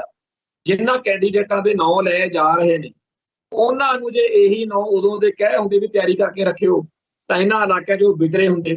ਅੱਜ ਇਮਾਨ ਸਿੰਘ ਮਾਨ ਨੇ ਅੰਮ੍ਰਿਤਸਰ ਸੀਟ ਤੋਂ ਉਹਦਾ ਨਾਂ ਆ, ਪਰ ਇੱਥੇ ਉਹ ਕਿੰਨਾ ਕੁ ਵਿਚਰੇ ਆ, ਕਿੰਨਾ ਕੁ ਉਹਨਾਂ ਨੇ ਕੰਮ ਕੀਤਾ ਆਪਾਂ ਨੂੰ ਪਤਾ ਹੀ ਹੈ। ਖੈਰ ਉਸ ਪਾਸੇ ਉਹਦਾ ਉਹ ਜਾਣੂ ਉਹਦਾ ਕੰਮ ਜਾਣੇ, ਪਰ ਇਹ ਗੱਲ ਦੁੱਖ ਦੀ ਆ ਸਾਡੇ ਲਈ ਕਿ ਮਾਨ ਸਾਹਿਬ ਨੇ ਆਪਦਾ ਸੰਗਰੂਰ ਲੋਕ ਸਭਾ ਚੋਣ ਜਿੱਤਣ ਤੋਂ ਬਾਅਦ ਸਾਰੇ ਪੰਜਾਬ 'ਚ ਉਹਨਾਂ ਨੂੰ ਝੰਡਾ ਬੁਲੰਦ ਕਰਨਾ ਚਾਹੀਦਾ ਸੀ, ਨਹੀਂ ਕੀਤਾ। ਬੇਸ਼ੱਕ ਦਲ ਖਾਲਸਾ ਦਾ, ਭਾਈ ਦਲਜੀਤ ਸਿੰਘ ਬਿੱਟੂ ਗਰੁੱਪ ਦਾ ਤੇ ਹੋਰ ਬਹੁਤ ਸਾਰੀਆਂ ਸਿੱਖ ਸ਼ਖਸੀਅਤਾਂ ਤੇ ਜਥੇਬੰਦੀਆਂ ਦਾ ਭਾਰਤੀ ਚੋਣ ਪ੍ਰਣਾਲੀ 'ਚ ਕੋਈ ਵੀ ਕਿਸੇ ਵੀ ਕਿਸਮ ਦਾ ਯਕੀਨ ਨਹੀਂ ਹੈ, ਮੇਰਾ ਵੀ ਨਹੀਂ। ਪਰ ਇਹ ਤਾਂ ਹੋ ਨਹੀਂ ਸਕਦਾ ਵੀ ਇੱਥੇ ਸਾਡੀ ਕੋਈ ਨਜ਼ਦੀਕੀ ਹਮਖਿਆਲੀ ਧਿਰ ਚੋਣਾਂ ਲੜੇ ਤੇ ਅਸੀਂ ਉਹਦਾ ਕੋਈ ਕੰਮ ਖਰਾਬ ਕਰਨ ਵਾਲੇ ਪਾਸੇ ਤੁਰੀਏ ਜਾਂ ਅਸੀਂ ਉਹਦੇ ਬਾਰੇ ਕੋਈ ਨੈਗੇਟਿਵ ਸੋਚੀਏ। ਅਸੀਂ ਤਾਂ ਉਲਟਾ ਚਾਹਾਂਗੇ ਕਿ ਜਿੱਥੇ ਸਾਤੋਂ ਹੋ ਸਕੇ ਕਿਸੇ ਟੇਢੇ ਮੇਢੇ ਤਰੀਕੇ ਨਾਲ, ਡਿਪਲੋਮੈਟਿਕ ਤਰੀਕੇ ਨਾਲ ਅਸੀਂ ਇਹਨਾਂ ਦੀ ਸਪੋਰਟ ਕਰੀਏ, ਹਮਾਇਤ ਕਰੀਏ। ਹੁਣ ਇੱਥੇ ਇਹੀ ਭਾਵਨਾ ਕੰਮ ਕਰਦੀ ਆ ਜਿਹਨੂੰ ਅੱਜ ਝੁੱਡੂਨਾਥ ਕਹੀ ਜਾਂਦੇ ਆ ਜੀ, ਇਹ ਐਂ ਕਹਿੰਦੇ ਆ ਜੀ, ਉਹ ਕਹਿੰਦੇ ਆ, ਸਮਝ ਹੈ ਨਹੀਂ। ਬਾਂਦਰ ਕੀ ਜਾਣਦੇ ਆ, ਤਾਂ ਕਿਹੜਾ ਸਵਾਦ ਵਾਲੀ ਗੱਲ ਆ, ਪਤਾ ਨਹੀਂ ਹੁੰਦਾ ਨਹੀਂ, ਐਵੇਂ ਜਬੜੀਆਂ ਰੂੜੀ ਜਾਂਦੇ ਆ। ਖੈਰ ਗੱਲ ਇਹ ਹੈ ਕਿ ਮਾਨ ਸਾਹਿਬ ਉਦੋਂ ਜਿੱਤੇ ਸੀ, ਇਹਨਾਂ ਨੇ ਮੌਕਾ ਨਹੀਂ ਸੰਭਾਲਿਆ, ਪਰ ਹੁਣ ਇਸ ਵਾਰ ਸੰਗਰੂਰ ਲੋਕ ਸਭਾ ਸੀਟ ਬਹੁਤ ਭਚੀਕਣ ਵਾਲੀ ਸੀਟ ਬਣ, ਬੜਾ ਉੱਥੇ ਜ਼ਬਰਦਸਤ ਮਾਹੌਲ ਬਣਦਾ ਦੇਖ। ਕਾਂਗਰਸ ਨੇ ਉੱਥੇ ਉਹ ਖਹਿਰਾ ਲਿਆ ਕੇ ਖੜਾ ਕੀਤਾ ਹੈ ਜਿਹੜਾ UAPA ਦੇ ਮੌਕੇ ਜਦੋਂ ਪੰਜਾਬ ਦੇ ਵਿੱਚ ਧੜਾ-ਧੜ NIA ਵਾਲੇ ਸਿੱਖ ਨੌਜਵਾਨਾਂ ਨੂੰ ਚੱਕ ਕੇ UAPA ਦੇ ਮੁਕੱਦਮੇ ਠੋਕ ਰਹੇ ਸੀ, ਉਹਨਾਂ ਦਿਨਾਂ ਦੇ ਵਿੱਚ ਖਹਿਰੇ ਨੇ ਉਹਦਾ ਠੋਕਵਾਂ ਵਿਰੋਧ ਕੀਤਾ। ਬਾਅਦ ਵਿੱਚ ਇਹਦੀ ਉਹਨੂੰ ਕੀਮਤ ਵੀ ਤਾਰਨੀ ਪਈ, ਜਲੀਲ ਕੀਤਾ ਸਿਸਟਮ ਨੇ। ਅਖੀਰ ਉਹ ਸਾਰੇ ਮਾਮਲੇ ਤੋਂ ਸੁਰਖਰੂ ਹੋ ਕੇ ਇਸ ਮੌਕੇ ਜਦੋਂ ਆਪਦੀ ਪਾਰਟੀ ਵੱਲੋਂ, ਉਹ ਪਾਰਟੀ ਜਿਹਨੇ ਸਾਡੇ ਤੇ ਜ਼ੁਲਮ ਕੀਤਾ, ਉਹ ਪਾਰਟੀ ਜਿਹਨੇ ਸਾਡੇ ਤੇ ਦਰਬਾਰ ਸਾਹਿਬ ਦੇ ਵਿੱਚ ਤੇ ਬਾਅਦ ਨਵੰਬਰ 84 ਚ ਜੋ ਜ਼ਬਰ ਕੀਤਾ ਉਹ ਕੋਈ ਭੁੱਲ ਨਹੀਂ ਸਕਦਾ, ਪਰ ਉਹਦੀ ਪਾਰਟੀ ਹੈ, ਉਸ ਪਾਰਟੀ ਨੇ, ਕਾਂਗਰਸ ਪਾਰਟੀ ਨੇ ਉਹਨੂੰ ਸੰਗਰੂਰ ਤੋਂ ਖੜਾ ਕਰ। ਹੁਣ ਆਪਣੇ ਸੰਗਰੂਰ ਸੀਟ ਤੋਂ ਇੱਕ ਤਾਂ ਖਹਿਰਾ ਸਾਹਿਬ, ਮਾਨ ਸਾਹਿਬ, ਤੇ ਇਵੇਂ ਹੀ ਉਹ ਸੀਟ ਆ ਜਿਹੜੀ ਉੱਥੇ ਜਿਹੜੀ ਪੰਥਕ ਜਾਂ ਕੌਮੀ ਵੋਟ ਆ ਉਹਦਾ ਟਕਰਾਅ ਹੋ ਜਾਣਾ ਤੇ ਇਹਦਾ ਲਾਭ ਕਿਸੇ ਤੀਜੇ ਨੂੰ ਨਾ ਮਿਲ ਜੇ, ਇਹ ਸਾਰਿਆਂ ਲਈ ਬੜੀ ਸੋਚਣ ਵਾਲੀ ਤੇ ਵਿਚਾਰਨ ਵਾਲੀ ਗੱਲ ਆ। ਤੇ ਜੇ ਇਹ ਗੱਲਾਂ ਨਾ ਕਰੀਏ ਤਾਂ ਭਾਈ ਇਹ ਫਿਰ ਕੌਣ ਕਰੂਗਾ? ਇਹ ਕੌਮ ਦੇ ਲਈ ਚਿੰਤਾ ਵਾਲੀ ਗੱਲ ਵਾ। ਪਰ ਸਾਡੇ ਭਰਾ ਜਿਹੜੇ ਨੇ ਉਹ ਕਹਿੰਦੇ ਆ ਜੀ ਇਹੋ ਜਿਹੀਆਂ ਗੱਲਾਂ ਨਹੀਂ, ਸਾਨੂੰ ਤਾਂ ਬਸ ਖਾਲਿਸਤਾਨ ਖਾਲਿਸਤਾਨ ਖਾਲਿਸਤਾਨ ਐ ਜੇ ਕਰੀ ਚੱਲਿਆ ਕਰੋ, ਐ ਨਹੀਂ ਖਾਲਿਸਤਾਨ ਬਣਦਾ ਹੁੰਦਾ। ਖਾਲਿਸਤਾਨ ਦੇ ਲਈ ਬੜੀ ਲੰਬੀ ਚੌੜੀ ਲੜਾਈ ਕੌਮ ਲੜ ਰਹੀ ਹੈ। ਇਹ ਪਤਾ ਨਹੀਂ ਕਿੰਨੀਆਂ ਸਦੀਆਂ ਲੱਗਣ, ਕਿੰਨੇ ਸਾਲ ਲੱਗਣ, ਕਿੰਨੇ ਘੰਟੇ ਲੱਗਣ। ਸਾਡੀ ਤਾਂ ਸਾਰਿਆਂ ਦੀ ਇੱਕ ਕੋਸ਼ਿਸ਼ ਰਹਿਣੀ ਆ, ਫੈਸਲਾ ਉਸ ਅਕਾਲ ਪੁਰਖ ਦੇ ਹੱਥ 'ਚ ਆ। ਵਾਹਿਗੁਰੂ ਚਾਹਵੇ ਤਾਂ ਅਗਲੇ 24 ਘੰਟਿਆਂ 'ਚ ਸਾਡਾ ਆਪਦਾ ਮੁਲਕ ਹੋਂਦ ਵਿੱਚ ਲਿਆ ਸਕਦੇ ਆ। ਤੇ ਵਾਹਿਗੁਰੂ ਨਾ ਚਾਹੁੰਦੇ ਹੋਣ ਤਾਂ ਜਿੰਨਾ ਟਾਈਮ ਮਰਜ਼ੀ ਲੱਗ ਸਕਦਾ। ਇਹ ਉਸ ਦਾਤੇ ਦੇ ਖੇਡ ਆ, ਸਾਡੇ ਹੱਥ ਕਿਸੇ ਦੇ ਨਹੀਂ। ਤੇ ਇੱਥੇ ਇਹ ਕਹਿਣਾ ਕਿ ਜੀ ਜਿਵੇਂ ਮੈਂ ਸੋਚਦਾ ਉਵੇਂ ਹੋ ਜੂ, ਇਹ ਝੂਠ ਹੈ। ਹੋਣਾ ਉਵੇਂ ਹੈ ਜਿਵੇਂ ਉਹ ਦਾਤਾ ਚਾਹੁੰਦਾ। ਸੋ ਜਿਹੜੀਆਂ ਗੱਲਾਂ ਇੱਥੇ ਕਰਨੀਆਂ ਬਣਦੀਆਂ ਨੇ ਉਹ ਅਸੀਂ ਕਰਦੇ ਹਾਂ, ਤੇ ਜਿਨ੍ਹਾਂ ਨੂੰ ਇਹ ਗੱਲਾਂ ਤੋਂ ਅਲਰਜੀ ਹੈ, ਜਿਨ੍ਹਾਂ ਨੂੰ ਇਹ ਗੱਲਾਂ ਦੀ ਸਮਝ ਨਹੀਂ ਹੈਗੀ, ਉਹ ਜੇ ਚੁੱਪ ਹੀ ਰਹਿ ਜਾਣ ਤਾਂ ਉਹਦੇ ਧੰਨਵਾਦੀ ਹੋਵਾਂਗੇ। ਤੁਹਾਡਾ ਅਸੀਂ ਜਦੋਂ ਖਾਲਿਸਤਾਨ ਬਣ ਗਿਆ ਤੁਹਾਡੇ ਵਾਰਸਾਂ ਨੂੰ ਸੱਦ ਕੇ ਇੱਥੇ ਅਕਾਲ ਤਖਤ ਤੇ ਸਨਮਾਨਿਤ ਕਰ ਦਿਆਂਗੇ ਜੀ, ਇਹ ਚੁੱਪ ਰਹੇ ਸੀ ਉਦੋਂ, ਇਹਨਾਂ ਨੇ ਭਗਾਈ ਨਹੀਂ ਸੀ ਮਾਰੀ। ਜਿਹੜੇ ਭੈਣ ਭਰਾਵਾਂ ਨੂੰ ਪੰਜਾਬ ਦੇ ਹਾਲਾਤਾਂ ਬਾਰੇ, ਬੈਟਲਫੀਲਡ ਦੇ ਹਾਲਾਤਾਂ ਬਾਰੇ ਅਕਲ ਨਹੀਂ ਹੈਗੀ, ਸੋਝੀ ਨਹੀਂ ਹੈਗੀ, ਉਹਨਾਂ ਨੂੰ ਹੱਥ ਬੰਨ੍ਹ ਕੇ ਬੇਨਤੀ ਆ ਵੀ ਤੁਹਾਡਾ ਸਰੋਪਾ ਪੱਕਾ, ਪਰ ਭਗਾਈ ਮਾਰਨੀ ਬੰਦ ਕਰੋ। ਜੇ ਨਹੀਂ ਪਤਾ ਤਾਂ ਸ਼ਾਂਤੀ ਰੱਖੋ। ਤੇ ਵਕਤ ਜਿਹੜਾ ਹੁੰਦਾ ਉਹ ਸਭ ਤੋਂ ਵੱਡਾ ਜੱਜ ਹੁੰਦਾ। 1978 ਤੋਂ ਚੱਲੇ ਸਿੱਖ ਸੰਘਰਸ਼ ਦੇ ਵਿੱਚ ਬੇਅੰਤ ਸਿੱਖਾਂ ਨੇ ਸੇਵਾ ਕੀਤੀ। ਹਰੇਕ ਸਿੱਖ ਨੇ ਆਪਦੇ ਵੱਲੋਂ ਕਸਰ ਕੋਈ ਨਹੀਂ ਛੱਡੀ, ਪਰ ਬਹੁਤ ਸਾਰੇ ਇਹੋ ਜਿਹੇ ਵੀ ਸਾਡੇ ਭੈਣ ਭਰਾ ਹੈਗੇ ਜਿਨ੍ਹਾਂ ਨੇ ਚਾਹਿਆ ਤਾਂ ਇਹ ਕਿ ਅਸੀਂ ਇਸ ਸੰਘਰਸ਼ ਦੀ ਲਾਭ ਕਰਾਂਗੇ, ਸੰਘਰਸ਼ ਦੀ ਹਮਾਇਤ ਕਰਕੇ ਕੋਈ ਚੰਗੀ ਚੀਜ਼ ਆਊਗੀ, ਪਰ ਹੋ ਉਲਟ ਗਿਆ ਕਿ ਉਹ ਲਹਿਰ ਦਾ ਨੁਕਸਾਨ ਕਰਨ ਦਾ ਕਾਰਨ ਬਣੇ। ਉਲਟਾ ਉਹਨਾਂ ਨੂੰ ਤਿਰਸਕਾਰ ਮਿਲੇ, ਉਹਨਾਂ ਨੂੰ ਸਤਿਕਾਰ ਮਿਲਣ ਦੀ ਬਜਾਏ ਉਹਨਾਂ ਤੋਂ ਉਹ ਕੁਝ ਹੋ ਗਿਆ ਜਿਹਦੀ ਕਰਕੇ ਉਹ ਪੰਥ ਦਾ ਪਿਆਰ ਨਹੀਂ ਲੈ ਸਕੇ। ਇਵੇਂ ਦੇ ਬਹੁਤ ਸਾਰੇ ਅੱਜ ਵੀ ਨੇ ਜਿਹੜੇ ਆਪਦੀਆਂ ਹਰਕਤਾਂ ਨਾਲ ਸੋਚਦੇ ਤਾਂ ਇਹ ਨੇ ਕਿ ਜਦੋਂ ਅਸੀਂ ਆਪ ਭਗਾਈ ਮਾਰਾਂਗੇ ਜਾਨੀ ਖਾਲਿਸਤਾਨੀ ਧਿਰ ਜਾਂ ਪੰਥ ਸਾਨੂੰ ਬੜਾ ਸਤਿਕਾਰ ਦਊਗਾ, ਪਰ ਜਦੋਂ ਇਤਿਹਾਸ ਦੇ ਵਿੱਚ ਉਹ ਚੀਜ਼ ਦਰਜ ਹੋ ਜਾਂਦੀ ਹੈ ਉਦੋਂ ਬਾਅਦ ਚ ਫਿਰ ਇਤਿਹਾਸਕਾਰ ਨਿਰਣਾ ਕਰਦੇ ਆ ਕਿ ਉਹਨਾਂ ਦੀ ਇੱਕ ਜਿਹੜੀ ਹਰਕਤ ਸੀ ਆਪਦੇ ਵੱਲੋਂ ਜੋ ਮਰਜ਼ੀ ਸੋਚਦੇ ਹੁਣ, ਪਰ ਉਹ ਪੰਥ ਦੇ ਖਿਲਾਫ ਸੀ। ਤੇ ਫਿਰ ਉਹ ਬੰਦਾ ਉਦੋਂ ਪਿੱਟਦਾ ਕਿ ਮੇਰੀ ਭਾਵਨਾ ਉਦੋਂ ਆਹ ਨਹੀਂ ਸੀ, ਮੈਂ ਉਦੋਂ ਆਹ ਨਹੀਂ ਸੀ ਕਹਿਣਾ ਚਾਹੁੰਦਾ, ਮੈਂ ਇੰਜ ਨਹੀਂ ਸੀ ਕਰਨਾ ਚਾਹੁੰਦਾ। ਸਾਡੇ ਸਾਹਮਣੇ ਨਿੱਤ ਇਹ ਤਮਾਸ਼ਾ ਹੁੰਦਾ, ਹੱਸ ਛੱਡੀ ਦਾ। ਬਹੁਤ ਸਾਰੇ ਭੋਲੇ ਪੰਛੀ ਉਹ ਕਮਲ ਕੁੱਟਦੇ ਆ ਕਿ ਉਹਨਾਂ ਦੀ ਗੱਲ ਸੁਣ ਕੇ ਇਹ ਛੱਡੀ ਦਾ ਵੀ ਇਹਨਾਂ ਨੂੰ ਵਿਚਾਰਿਆਂ ਨੂੰ ਸੁਰਤੀ ਨਹੀਂ, ਜਦੋਂ ਪਤਾ ਹੀ ਨਹੀਂ, ਕਦੇ ਨਹਾਉਣਾ ਨਹੀਂ, ਧੋਣਾ ਨਹੀਂ, ਕਿਸੇ ਗੱਲ ਦਾ ਪਤਾ ਨਹੀਂ ਵੀ ਦੁਨੀਆ ਕਿੱਥੇ ਫਿਰਦੀ ਹੈ। ਖਾਸ ਤੌਰ ਦੇ ਉੱਤੇ ਜਿਹੜਾ ਆਹ ਸਾਡਾ ਬੈਟਲਫੀਲਡ ਦਾ ਮਾਹੌਲ ਹੈ, ਇਹਦੇ ਬਾਰੇ ਕੱਖ ਪਤਾ ਨਹੀਂ। ਇੱਥੇ ਆਏ ਦਿਨ ਇੰਡੀਅਨ ਸਟੇਟ ਸਿਸਟਮ ਵੱਲੋਂ ਜਿਸ ਤਰੀਕੇ ਨਾਲ ਕਤਲੋਗਾਰਦ ਕੀਤੀ ਜਾ ਰਹੀ ਹੈ, ਤਾਂ ਸਾਡਾ ਰਤਨ ਵੀਰ ਦੀ ਗੱਲ ਆਪਾਂ ਸਾਰਿਆਂ ਨੇ ਪਿਛਲੇ ਪ੍ਰੋਗਰਾਮਾਂ 'ਚ ਕੀਤੀ। ਮਰਡਰ ਹੋ ਗਿਆ, ਸਾਰੀ ਜ਼ਿੰਦਗੀ ਉਹਨੇ ਭਾਊ ਪੰਜਵੜ ਦੇ ਨਾਲ ਕੱਢੀ, ਉੱਥੇ ਭਾਊ ਪੰਜਵੜ ਦਾ ਸ਼ਹੀਦੀ ਹੋ ਗਈ, ਇੱਥੇ ਰਤਨ ਸਿੰਘ ਸਾਡਾ ਰਤਨਦੀਪ ਸ਼ਹੀਦ ਹੋ ਗਿਆ। ਅਗਰ ਖਬਰ ਇੱਕ ਹੋਰ ਆ ਗਈ ਕੱਲ ਕਿ ਜਿਹੜਾ ਹਰਬਜੀਤ ਸਿੰਘ ਨਾਂ ਦਾ ਜਿਹਦੇ ਉੱਤੇ ਇਹ ਇਲਜ਼ਾਮ ਲੱਗੇ ਕਿ ਉਹ ਪਾਕਿਸਤਾਨ ਦੇ ਵਿੱਚ ਜਾ ਕੇ ਧਮਾਕੇ ਕਰਕੇ ਤੇ ਉੱਥੇ ਸਾਡੀ ਸਿੱਖ ਸਟਰਗਲ ਦਾ ਨੁਕਸਾਨ ਕਰਨ ਲਈ ਗਿਆ ਸੀ, ਉੱਥੇ ਜਿਹਨੇ ਉੱਥੇ ਅਟੈਕ ਕੀਤਾ ਸੀ, ਜਿੱਥੇ ਖਬਰ ਆਉਦੀ ਕਿ ਉਹਦੇ ਕੱਲ ਗੋਲੀਆਂ ਮਾਰ ਕੇ ਲਾਹੌਰ ਚ ਉਹਨੂੰ ਮਾਰਤਾ। ਟਾਰਗੇਟ ਕਿਲਿੰਗ ਸਾਰੇ ਸੰਸਾਰ ਦੇ ਵਿੱਚ ਇੰਡੀਅਨ ਏਜੰਸੀ ਨੈਟਵਰਕ ਵੱਲੋਂ ਚੱਲ ਰਹੀ। ਸਾਰੇ ਮੁਲਕਾਂ ਦੇ ਜਿਹੜੇ ਮੀਡੀਆ ਅਦਾਰੇ ਨੇ, ਸਰਕਾਰਾਂ ਨੇ, ਉਹ ਦੱਸ ਰਹੀਆਂ ਨੇ। ਖੁਦ ਐਡਵੋਕੇਟ ਗੁਰਪਤਵੰਤ ਸਿੰਘ ਪੰਨੂ ਦਾ ਮਸਲਾ ਸਾਹਮਣੇ, ਭਾਈ ਨਿੱਜਰ ਦਾ ਕਤਲ, ਭਾਈ ਖੰਡੇ ਦਾ ਕਤਲ, ਹੋਰ ਕਿੰਨੇ ਕਤਲ, ਪਰਮੀਤ ਸਾਡਾ ਪੀਰ ਜੀ ਉਹਦਾ ਕਤਲ। ਇਹੋ ਜਿਹੇ ਮਾਹੌਲ ਵਿੱਚ ਜਦੋਂ ਅਸੀਂ ਇੱਥੇ ਘੜੇ ਦੀ ਮੱਛੀ ਵਾਂਗੂ ਜਦੋਂ ਮਰਜ਼ੀ ਅਗਲੇ ਮਲੁੱਕ ਸਕਦੇ, ਇੱਥੇ ਬਹਿ ਕੇ ਪੰਥ ਦੀ ਕੌਮ ਦੀ ਗੱਲ ਕਰਦੇ, ਇੱਥੇ ਰਹਿ ਕੇ ਜਿਹੜੇ ਜਿੰਨੇ ਜੋਗੇ ਵੀ ਹੈ ਕੋਈ ਗੱਲ ਕਰਦਾ ਤੇ ਉਹਨੂੰ ਬੈਠ ਕੇ ਉੱਥੇ ਪਰਾਂ ਐਵੇਂ ਆਪਦੇ ਹਿਸਾਬ ਨਾਲ ਭਗਾਈ ਜੀ ਮਾਰੀ ਜਾਣੀ, ਵਰਤਾਈਆਂ ਦੇਈ ਜਾਣੀਆਂ। ਭਾਈ ਇੱਥੇ ਸਭ ਨੂੰ ਪਤਾ ਹੈਗਾ, ਕੋਈ ਕਿਸੇ ਨੂੰ ਭੁੱਲਿਆ ਨਹੀਂ ਹੋਇਆ ਹੈਗਾ। ਜਿਹੜੇ ਇਸ ਖੇਡ ਦਾ ਹਿੱਸਾ ਬਣੇ ਆ, ਜਿਨ੍ਹਾਂ ਨੇ ਇਸ ਲਹਿਰ ਨੂੰ ਅਪਣਾਇਆ, ਧਾਰਨ ਕੀਤਾ, ਉਹਨਾਂ ਨੇ ਰੂਹ ਤੇ ਵੀ ਤੇ ਜਿਸਮ ਉੱਤੇ ਵੀ ਸਭ ਕੁਝ ਹੰਡਾਇਆ। ਇੱਥੇ ਇੱਕ ਦੋ ਨਹੀਂ, ਪੰਜਾਬ ਦੇ ਹਰ ਮੋੜ ਦੇ ਉੱਤੇ, ਪੰਜਾਬ ਦੇ ਹਰ ਘਰ ਦੇ ਵਿੱਚ ਕਹਿਰ ਵਾਪਰਿਆ ਤੇ ਉਸ ਕਹਿਰ ਦੇ ਉੱਤੇ ਉਹਨਾਂ ਨੂੰ ਫਖਰ ਆ ਵੀ ਅਸੀਂ ਇਹ ਸਾਰਾ ਕੁਝ ਕੌਮ ਲਈ ਝੱਲਿਆ ਤੇ ਅੱਗੇ ਵੀ ਅਗਲੇ ਝੱਲਣ ਦੀ ਅਰਦਾਸ ਬੇਨਤੀ ਕਰਦੇ ਆ, ਸੱਚੇ ਪਾਤਸ਼ਾਹ ਸਾਡੇ ਤੇ ਕਿਰਪਾ ਕਰੀ, ਅਸੀਂ ਡੋਲੀਏ ਨਾ ਜਦੋਂ ਕੌਮ ਤੇ ਲੋੜ।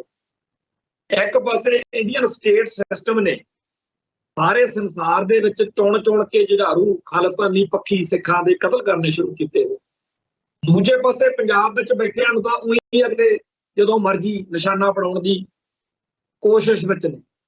ਤੀਜਾ ਇਹ ਕਿ ਮਾਰਨ ਤੋਂ ਪਹਿਲਾਂ ਇਹਨਾਂ ਨੂੰ ਬਦਨਾਮ ਕਰੋ। ਭਾਈ ਪਰਮਜੀਤ ਸਿੰਘ ਪੰਜਵੜ ਦੇ ਖਿਲਾਫ ਇੰਨਾ ਜ਼ਿਆਦਾ ਪਹਿਲੋਂ ਕੂੜ ਪ੍ਰਚਾਰ ਕੀਤਾ ਗਿਆ ਕਿ ਜਦੋਂ ਉਹਨਾਂ ਦਾ ਕਤਲ ਹੋਇਆ ਤੇ ਬਹੁਤ ਸਾਰੇ ਸਾਡੇ ਸਿੱਖ ਕੌਮ ਦੇ ਬੰਦੇ ਲਿਖ ਰਹੇ ਸੀ ਕਿ ਵਧੀਆ ਹੋ ਗਿਆ। ਇਹ ਮਾਹੌਲ ਨੂੰ ਸਮਝਣ ਦੀ ਲੋੜ। ਬੀਤੇ ਦੌਰ ਦੇ ਵਿੱਚ ਜਦੋਂ ਸਿੱਖ ਸਟਰਗਲ ਨੇ, ਸਿੱਖ ਸੰਘਰਸ਼ ਨੇ ਆਪਦਾ ਜਲਵਾ ਪੂਰਾ ਸਿਖਰ ਤੇ ਲਿਜਾ ਕੇ ਪੰਥ ਦੀ ਕੌਮ ਦੀ ਚੜ੍ਹਦੀ ਕਲਾ ਕੀਤੀ, ਉਦੋਂ ਦਿੱਲੀ ਦਰਬਾਰ ਨੇ ਜਿਹੜੇ ਮੂਹਰੇ ਕੀਤੇ ਹੋਏ ਸੀ, ਉਹਨਾਂ ਚੋਂ KPS ਗਿੱਲ ਸੀ, ਉਹਦੀ ਕਿਤਾਬ ਆਈ ਹੋਈ ਹੈ ਜਿਹਦੇ ਚ ਉਹਨੇ ਲਿਖਿਆ ਕਿ ਸਾਡੇ ਸਿਰ ਤੇ ਇਹ ਜ਼ਿੰਮੇਵਾਰੀ ਸੀ ਕਿ ਜੋ ਕੁਝ ਸਿੱਖ ਜੁਝਾਰੂ ਲਹਿਰ ਨੇ ਕੀਤਾ ਤੇ ਕਮਾਇਆ ਸੀ ਉਹਨੂੰ ਉਲਟ ਕਰਕੇ ਦਿਖਾਉਣਾ। ਤੋ ਅਸੀਂ ਫਿਰ ਸੱਭਿਆਚਾਰਕ ਮੇਲੇ ਲਾਏ, ਅਸੀਂ ਪੰਜਾਬ ਦੇ ਵਿੱਚ ਆਹ ਕੀਤਾ ਵਾਹ ਕੀਤਾ। ਜਦੋਂ ਮੈਂ ਕਿਤਾਬ ਲਿਖੀ ਪੰਜਾਬ ਦਾ ਬੁੱਚੜ KPS ਗਿੱਲ, ਉਹਦੇ ਚ ਪੂਰਾ ਐਪੀਸੋਡ ਉਹ ਬਿਆਨ ਕੀਤਾ ਕਿ ਕਿਵੇਂ ਪੰਜਾਬ ਦੀ ਧਰਤੀ ਉੱਤੇ ਸਾਧ ਬਾਬੇ ਪੈਦਾ ਕੀਤੇ ਗਏ, ਕਿਵੇਂ ਸੱਭਿਆਚਾਰਕ ਏਜੰਡੇ ਤਹਿਤ ਪੰਜਾਬ ਦੇ ਵਿੱਚ ਅਸ਼ਲੀਲ ਤੇ ਅਸੱਭਿਅਕ ਗਾਇਕੀ ਨੂੰ ਇੱਥੇ ਲਾਗੂ ਕੀਤਾ ਗਿਆ, ਕਿਵੇਂ ਪੰਜਾਬ ਦੇ ਵਿੱਚ ਨਸ਼ਿਆਂ ਦਾ ਦਰਿਆ ਵਗਾਇਆ। ਉਹ ਸਾਰੇ ਕਾਸੇ ਦਾ ਖਮਿਆਜਾ ਅੱਜ ਸਿੱਖ ਭੋਗ ਰਹੇ ਨੇ। ਪੰਜਾਬ ਦੀ ਧਰਤੀ ਉੱਤੇ ਲਗਾਤਾਰ ਮੌਤਾਂ ਹੋ ਰਹੀਆਂ ਨੇ, ਨਸ਼ਿਆਂ ਦੀ ਹਨੇਰੀ ਵਗ ਰਹੀ ਹੈ, ਤੇ ਆਏ ਦਿਨ ਨਿਤ ਨਵਾਂ ਸੱਭਿਆਚਾਰ ਦੇ ਖੇਤਰ ਵਿੱਚ ਇਹੋ ਜਿਹਾ ਕੁਝ ਲਿਆ ਕੇ ਸਿੱਟਿਆ ਜਾ ਰਿਹਾ, ਜਿਹਦੇ ਨਾਲ ਸਾਡੀ ਕੌਮ ਆ ਜਿਹੜੀ ਉਹ ਦੁਬਦਾ 'ਚ ਪੈ ਜੇ, ਉਲਝਾਅ ਵਿੱਚ ਪੈ ਜੇ। ਜਿਵੇਂ ਹੁਣ ਚਮਕੀਲਾ ਨਾਂ ਦੀ ਇੱਕ ਫਿਲਮ ਸੁੱਟੀ ਗਈ, ਤੇ ਜਦੋਂ ਉਸ ਫਿਲਮ ਦੀ ਪੇਸ਼ਕਾਰੀ ਹੋਈ ਇਉਂ ਕੀਤੀ ਗਈ ਕਿ ਦਰਸ਼ਕਾਂ ਨੂੰ ਇਉਂ ਲੱਗਣ ਲੱਗੇ ਕਿ ਜਿਹੜਾ ਇਹ ਬੰਦਾ ਸੀ ਇਹ ਤਾਂ ਬਹੁਤ ਵਧੀਆ ਕੰਮ ਕਰ ਰਿਹਾ ਸੀ, ਤੇ ਜਿਨ੍ਹਾਂ ਨੇ ਇਹਦਾ ਵਿਰੋਧ ਕੀਤਾ ਉਹ ਮਾੜੇ ਸੀ। ਤਾਂ ਸਿੱਖਾਂ ਦੀ ਜਿਹੜੀ ਅਖਲਾਕੀ ਲੜਾਈ ਸੀ, ਨੈਤਿਕ ਲੜਾਈ ਸੀ, ਕਿ ਅਸੀਂ ਇਸ ਪੰਜਾਬ ਦੀ ਧਰਤੀ ਤੇ ਜਿਹੜੀ ਗੁਰੂਆਂ ਪੀਰਾਂ ਦੀ ਧਰਤੀ ਹੈ, ਇੱਥੇ ਅਸੱਭਿਅਕ ਅਤੇ ਫੂਹੜ ਚੀਜ਼ ਨਹੀਂ ਬਰਦਾਸ਼ਤ ਕਰਨੀ। ਇਸ ਚੀਜ਼ ਦੇ ਉੱਤੇ ਸਿੱਖ ਕੌਮ ਨੇ ਜੋ ਆਪਦਾ ਸਟੈਂਡ ਲਿਆ, ਜੋ ਸਮਾਜ ਸੁਧਾਰ ਲਹਿਰ ਦੇ ਰਾਹੀਂ ਆਇਆ, ਉਸ ਸਟੈਂਡ ਨੂੰ ਝੂਠਾ ਸਾਬਤ ਕਰਨ ਲਈ, ਗਲਤ ਸਾਬਤ ਕਰਨ ਲਈ ਕਿ ਸਿੱਖ ਮਾੜੇ ਆ, ਭੈੜੇ ਨੇ, ਇਹ ਸਾਨੂੰ ਅਸੱਭਿਅਕ ਗੰਦ ਨਹੀਂ ਪਾਉਣ ਦਿੰਦੇ ਸੀਗੇ, ਅਸੀਂ ਪਾਉਣਾ, ਇਹ ਚੀਜ਼ ਨੂੰ ਦੁਬਾਰਾ ਇੱਕ ਤਰੀਕੇ ਨਾਲ ਲਿਆ ਕੇ ਇੱਥੇ ਸੁੱਟਿਆ ਗਿਆ। ਤੇ ਇੱਥੇ ਦੇਖ ਰਹੇ ਹਾਂ ਕਿ ਸੋਸ਼ਲ ਮੀਡੀਆ ਦੇ ਉੱਤੇ ਭਕਾਈ ਮਾਰਨ ਵਾਲੇ ਲਿਖ ਰਹੇ ਨੇ ਕਿ ਵਧੀਆ KPS ਗਿੱਲ ਨੇ ਇਹ ਖਾੜਕੂ ਖਤਮ ਕਰਤੇ, ਤੇ ਸਾਨੂੰ ਤਾਂ ਨਹੀਂ ਫਿਰ ਅੱਜ ਕੱਲ੍ਹ ਵਾਲੇ ਜਿਹੜੇ ਗਾਇਕ ਨੇ ਇਹਨਾਂ ਦੀ ਗਾਇਕੀ ਨਹੀਂ ਸੁਣ ਸਕਣੀ ਸੀ। ਇਹ ਸਾਡੇ ਸਿੱਖ ਨੌ ਵਾਲੇ ਬੰਦਿਆਂ ਦੀ ਲਿਖਤ ਵਾ। ਸਾਡੀ ਕੌਮ ਦਾ ਇੱਕ ਉਹ ਮਨ ਸੀ, ਉਹ ਦਿਮਾਗ ਸੀ, ਉਹ ਦਿਲ ਸੀ, ਜਦੋਂ ਆਪਾਂ ਨੂੰ ਸਾਰਿਆਂ ਨੂੰ ਪਤਾ ਸੀ ਕਿ ਗੁਰੂ ਦੀ ਗੱਲ ਕਰਨ ਵਾਲੇ ਕਿਹੜੇ ਆ ਤੇ ਗੁਰੂ ਦੀ ਗੱਲ ਦੇ ਵੈਰੀ ਕਿਹੜੇ ਆ। ਅੱਜ ਸਾਡੇ ਅੰਦਰ ਇੰਨਾ ਬਦਲਾਅ, ਪਿਛਲੇ 15-20 ਸਾਲ ਦੀ 30 ਸਾਲ ਦੀ ਮਿਹਰ ਅਗਲਿਆਂ ਦੀ ਦੁਸ਼ਮਣ ਦੀ ਬੋਲਦੀ ਆ, ਉਹਨਾਂ ਨੇ ਲੈ ਜਾਂਦਾ। ਤੇ ਅੱਜ ਸਾਡੇ ਆਪ ਦੀ ਕੌਮ ਦੇ ਬੱਚੇ ਉਹ ਕਹਿ ਰਹੇ ਨੇ, ਕਿਉਂਕਿ ਅਗਲਿਆਂ ਨੇ ਆ ਜਿਹੜਾ ਰੀਲਾ ਰੂਲਾ ਜਿਹੜਾ ਚੱਕਰ ਚੱਲਿਆ, ਜਾਂ ਹੋਰ ਦੋਗਲੇ ਦੋ ਅਰਥੇ ਸਵਾਦ, ਇਹ ਸਾਰੇ ਕਾਸੇ ਨੇ ਸਾਡੀ ਸਾਈਕੀ ਦੇ ਵਿੱਚੋਂ ਇਹ ਚੀਜ਼ ਦਾ ਭੇਤ ਹੀ ਮਿਟਾਤਾ ਕਿ ਅਸੱਭਿਅਕ ਹੋਣਾ ਕੀ ਹੁੰਦਾ, ਤੇ ਪੰਥ ਨੇ ਜਾਂ ਸਿੱਖਾਂ ਨੇ ਉਹ ਕਿਉਂ ਉਹਦਾ ਵਿਰੋਧ ਕਰਨ। ਅੱਜ ਦੇ ਇਸ ਮਾਹੌਲ ਵਿੱਚ ਜੰਮੇ ਪਲੇ ਬੱਚਿਆਂ ਨੂੰ ਚਮਕੀਲੇ ਦਾ ਜਾਂ ਉਸ ਦੌਰ ਦੀ ਹੋਰ ਗਲਤ ਗਾਇਕੀ ਦਾ ਸਿੱਖਾਂ ਵੱਲੋਂ ਕੀਤਾ ਵਿਰੋਧ ਉਹਨਾਂ ਨੂੰ ਸਮਝ ਹੀ ਨਹੀਂ ਆ ਪਾ ਰਿਹਾ। ਉਹ ਨਤੀਜਾ ਕੀ ਨਿਕਲ ਰਿਹਾ, ਉਹਨਾਂ ਨੂੰ ਲੱਗ ਰਿਹਾ ਕਿ ਜਿਹੜੀ ਸਾਡੀ ਸਿੱਖ ਸਟਰਗਲ ਨੇ ਇਸ ਚੀਜ਼ ਦੇ ਖਿਲਾਫ ਸਟੈਂਡ ਲਿਆ ਸੀ, ਗਲਤ ਚੀਜ਼ ਦੇ ਖਿਲਾਫ, ਵੀ ਉਹ ਸਹੀ ਨਹੀਂ ਸੀ, ਤੇ KPS ਗਿੱਲ ਵਧੀਆ ਸੀ, ਜਿਹਨੇ ਜੀ ਇਸ ਖਾੜਕੂ ਲਹਿਰ ਨੂੰ ਖਤਮ ਕਰਨ ਵਿੱਚ ਸਭ ਤੋਂ ਮੋਹਰੀ ਰੋਲ ਨਿਭਾਇਆ। ਇਸ ਮਾਹੌਲ ਦੇ ਖਿਲਾਫ, ਇਸ ਨੈਰੇਟਿਵ ਦੇ ਖਿਲਾਫ ਲੜਨ ਵਾਲੇ ਬੰਦੇ ਜਿਹੜੇ ਇਸ ਬੈਟਲਫੀਲਡ ਦੇ ਇੱਥੇ ਬਹਿ ਕੇ ਅੱਖਾਂ ਦੇ ਸਾਹਮਣੇ ਦੁਸ਼ਮਣ ਦੇ ਜਿਹੜੇ ਡੀਜ ਖੇਡਦੇ ਆ। ਡੀਜ ਖੇਡਣਾ ਕੀ ਹੁੰਦਾ? ਜਦੋਂ ਕੋਈ ਮੈਚ ਲੱਗਦਾ, ਜਦੋਂ ਕੋਈ ਖੇਡ ਖੇਡੀ ਜਾਂਦੀ ਆ, ਡੀਜ ਖੇਡਣ ਵਾਲੇ ਕੁਝ ਹੋਰ ਤਰ੍ਹਾਂ ਦੇ, ਕੋਈ ਦਰੜ ਇਰਾਦੇ ਵਾਲੇ, ਕੋਈ ਪੱਕੇ ਜਿਹੜੇ ਹੁੰਦੇ ਆ ਸਪੋਰਟਸਮੈਨ। ਸੋ ਇਸ ਮਾਹੌਲ ਦੇ ਵਿੱਚ ਦੁਨੀਆ ਭਰ ਦੇ ਵਿੱਚ ਬੈਠੇ ਹਰ ਤਰ੍ਹਾਂ ਦੇ ਪੰਥਕ ਅਤੇ ਖਾਲਿਸਤਾਨੀ ਦੀਆਂ ਅੱਡ-ਅੱਡ ਜ਼ਿੰਮੇਵਾਰੀ, ਜਿਹੜੇ ਪੰਜਾਬ ਤੋਂ ਬਾਹਰ, ਭਾਰਤ ਤੋਂ ਬਾਹਰ ਨੇ, ਉਹਨਾਂ ਦੇ ਫਰਜ਼ ਤੇ ਜ਼ਿੰਮੇਵਾਰੀਆਂ ਹੋਰ ਨੇ। ਤੇ ਬਹੁਤ ਚੰਗੀ ਗੱਲ ਆ ਕਿ ਦੁਨੀਆ ਭਰ ਦੇ ਵਿੱਚ ਬੈਠੇ ਹੋਏ ਪੰਥਕ ਅਤੇ ਖਾਲਿਸਤਾਨੀ ਸਿੱਖ ਉਹ ਜ਼ਿੰਮੇਵਾਰੀਆਂ ਬੜੀ ਸੁਚੱਜੇ ਤਰੀਕੇ ਨਾਲ ਨਿਭਾ ਵੀ ਰਹੇ। ਪਰ ਜਿਹੜੇ ਪੰਜਾਬ ਦੇ ਵਿੱਚ, ਭਾਰਤ ਵਿੱਚ ਰਹਿ ਕੇ ਪੰਥ ਦੀ, ਖਾਲਿਸਤਾਨ ਦੀ ਗੱਲ ਕਰਦੇ ਨੇ, ਉਹਨਾਂ ਦੀਆਂ ਜ਼ਿੰਮੇਵਾਰੀਆਂ ਤੇ ਫਰਜ਼ ਹੋਰ ਨੇ। ਇੱਥੋਂ ਬਹਿ ਕੇ ਅਸੀਂ ਅਮਰੀਕਾ ਕੈਨੇਡਾ ਵਾਲਿਆਂ ਨੂੰ ਡਿਕਟੇਟ ਕਰਦੇ ਫਿਰੀਏ, ਤੁਸੀਂ ਇੰਜ ਕਰੋ ਇੰਜ ਕਰੋ, ਸਾਨੂੰ ਨਹੀਂ ਉਹ ਗੱਲ ਪੁੱਗਦੀ, ਕਿਉਂਕਿ ਉੱਥੋਂ ਦੇ ਮਾਹੌਲ ਬਾਰੇ, ਹਾਲਾਤ ਬਾਰੇ ਉਹ ਬੈਟਰ ਜਾਣਦੇ ਆ ਵੀ ਇੱਥੇ ਕੀ ਲੋਕ। ਇਵੇਂ ਪੰਜਾਬ ਦੇ ਵਿੱਚ ਇੱਥੋਂ ਦੇ ਮਾਹੌਲ ਨੂੰ ਸੋਚ ਕੇ, ਇੱਥੋਂ ਦੇ ਹਾਲਾਤ ਨੂੰ ਦੇਖ ਕੇ ਜੇ ਕੋਈ ਗੱਲ ਕਰਨੀ ਆ, ਉਹ ਇੱਥੋਂ ਦੇ ਲੋਕਾਂ ਨੇ ਕਰ। ਇੱਥੋਂ ਦੇ ਲੋਕਾਂ ਨੂੰ ਪਤਾ ਕਿ ਵੋਟਾਂ ਵੇਲੇ ਕਿਹਨੂੰ ਵੋਟ ਪਾਉਣੀ ਹੈ ਤੇ ਕਿਹਨੂੰ ਨਹੀਂ ਪਾਉਣੀ। ਇੱਥੋਂ ਦੇ ਲੋਕਾਂ ਨੂੰ ਪਤਾ ਕਿ ਬਾਈਕਾਟ ਕਰਨਾ ਕਿ ਨਹੀਂ ਕਰਨਾ। ਤੋ ਦੂਰ ਬੈਠੇ, ਪਰਾਂ ਬੈਠੇ ਬੰਦੇ ਜੇ ਕੋਈ ਮੈਚਿਓਰ ਗੱਲ, ਕੋਈ ਸਿਆਣੀ ਗੱਲ, ਕੋਈ ਸੱਚੀ ਗੱਲ ਮਿੱਥ ਕੇ ਕਰਨ, ਉਹਦਾ ਕੋਈ ਮੁੱਲ ਵੀ ਆ। ਪਰ ਉਹ ਬੰਦੇ ਜਿਨ੍ਹਾਂ ਨੂੰ ਨਾ ਕੋਈ ਪੁੱਛਦਾ ਨਾ ਕਰਦਾ, ਐਵੇਂ ਫਲਾਣੇ ਨੂੰ ਵਾਲਾ, ਭਮਕਾਨੇ ਨੂੰ ਵਾਲਾ, ਇਹ ਬਹੁਤ ਭੈੜਾ ਮਾਹੌਲ ਆ, ਇਹ ਸਾਨੂੰ ਲੈ ਬੈਠੂਗਾ। ਇਹ ਜਿਹੜਾ ਹਰੇਕ ਦੇ ਹੱਥ 'ਚ ਸੋਸ਼ਲ ਮੀਡੀਆ ਦੇ ਰਾਹੀਂ ਇਹ ਆਪਦੇ ਆਪ ਨੂੰ ਆ ਗਿਆ ਕਿ ਮੈਂ ਹੀ ਮੈਂ ਆ, ਇਹ ਗੱਲ ਕੋਈ ਵਧੀਆ ਨਹੀਂ। ਅਕਾਲ ਪੁਰਖ ਵਾਹਿਗੁਰੂ ਇਹਨਾਂ ਲੋਕਾਂ ਨੂੰ ਸਮੱਤ ਬਖਸ਼ਣ ਤੇ ਜੇ ਚੰਗਾ ਨਹੀਂ ਕਰ ਸਕਦੇ ਤਾਂ ਕੋਈ ਗੱਲ ਨਹੀਂ, ਜਾਈ ਲੈ ਕੇ ਪੈ ਜਾਓ, ਪੰਥ ਦਾ ਸਰਜੂ, ਪੰਥ ਮਥਾਜ ਨਹੀਂ ਤੁਹਾਡਾ। ਕੌਮ ਦਾ ਬੜਾ ਸੱਚੇ ਪਾਤਸ਼ਾਹ ਦੇ ਉੱਤੇ ਭਰੋਸਾ ਤੇ ਸੱਚੇ ਪਾਤਸ਼ਾਹ ਨੇ ਸਾਡੇ ਉੱਤੇ ਕਿਰਪਾ ਸਦਾ ਹੀ ਰੱਖੀ ਹੈ। ਇਹ ਉਹ ਪੰਥ ਆ, ਇਹ ਉਹ ਧਰਤੀ ਆ ਜਿੱਥੇ ਸਦਾ ਹੀ ਕੌਮ ਦੀ ਚੜ੍ਹਦੀ ਕਲਾ ਰਹੀ ਆ ਤੇ ਗਾਂ ਰਹਿਣੀ ਹੈ। ਇਹ ਜਿਹੜੇ ਵਕਤ ਨੇ ਇਹਦੇ ਨਾਲੋਂ ਔਖੇ ਸੰਤਾਪ ਭਰੇ ਵਕਤ ਇਤਿਹਾਸ ਨੇ ਸਾਨੂੰ ਦਿਖਾਏ ਆ ਤੇ ਅਸੀਂ ਇਸ ਧਰਤੀ ਤੇ ਜਾਏ ਆ, ਇਹਦੇ ਲਈ ਲੜਨਾ, ਇਹਦੇ ਲਈ ਮਰਨਾ, ਇੱਥੇ ਹੀ ਰਹਿਣਾ ਤੇ ਇੱਥੇ ਹੀ ਆਜ਼ਾਦੀ ਦੇ ਝੰਡੇ ਚਲਾਉਣੇ ਆ। ਸੋ ਉਸ ਅਕਾਲ ਪੁਰਖ ਵਾਹਿਗੁਰੂ ਦੇ ਚਰਨਾਂ 'ਚ ਅਰਦਾਸ ਬੇਨਤੀ ਕਰਦੇ ਆ ਉਹ ਦਿਨ ਆਵੇ ਜਦੋਂ UNO ਦੇ ਵਿੱਚ ਹੋਰਨਾਂ ਮੁਲਕਾਂ ਦੇ ਝੰਡਿਆਂ ਦੇ ਵਿਚਾਲੇ ਸਾਡਾ ਖਾਲਿਸਤਾਨ ਦਾ ਵੀ ਝੰਡਾ ਝੂਲੇ। ਉਸ ਦਿਨ ਦੀ ਉਡੀਕ ਵਿੱਚ ਇੱਥੇ ਹੀ ਸਮਾਪਤੀ ਕਰਦੇ ਆ। ਫਿਰ ਮਿਲਾਂਗੇ। ਨਾਨਕ ਨਾਮ ਚੜ੍ਹਦੀ ਕਲਾ, ਤੇਰੇ ਭਾਣੇ ਸਰਬੱਤ ਦਾ ਭਲਾ। ਵਾਹਿਗੁਰੂ ਜੀ ਕਾ ਖਾਲਸਾ, ਵਾਹਿਗੁਰੂ ਜੀ ਕੀ ਫਤਿਹ।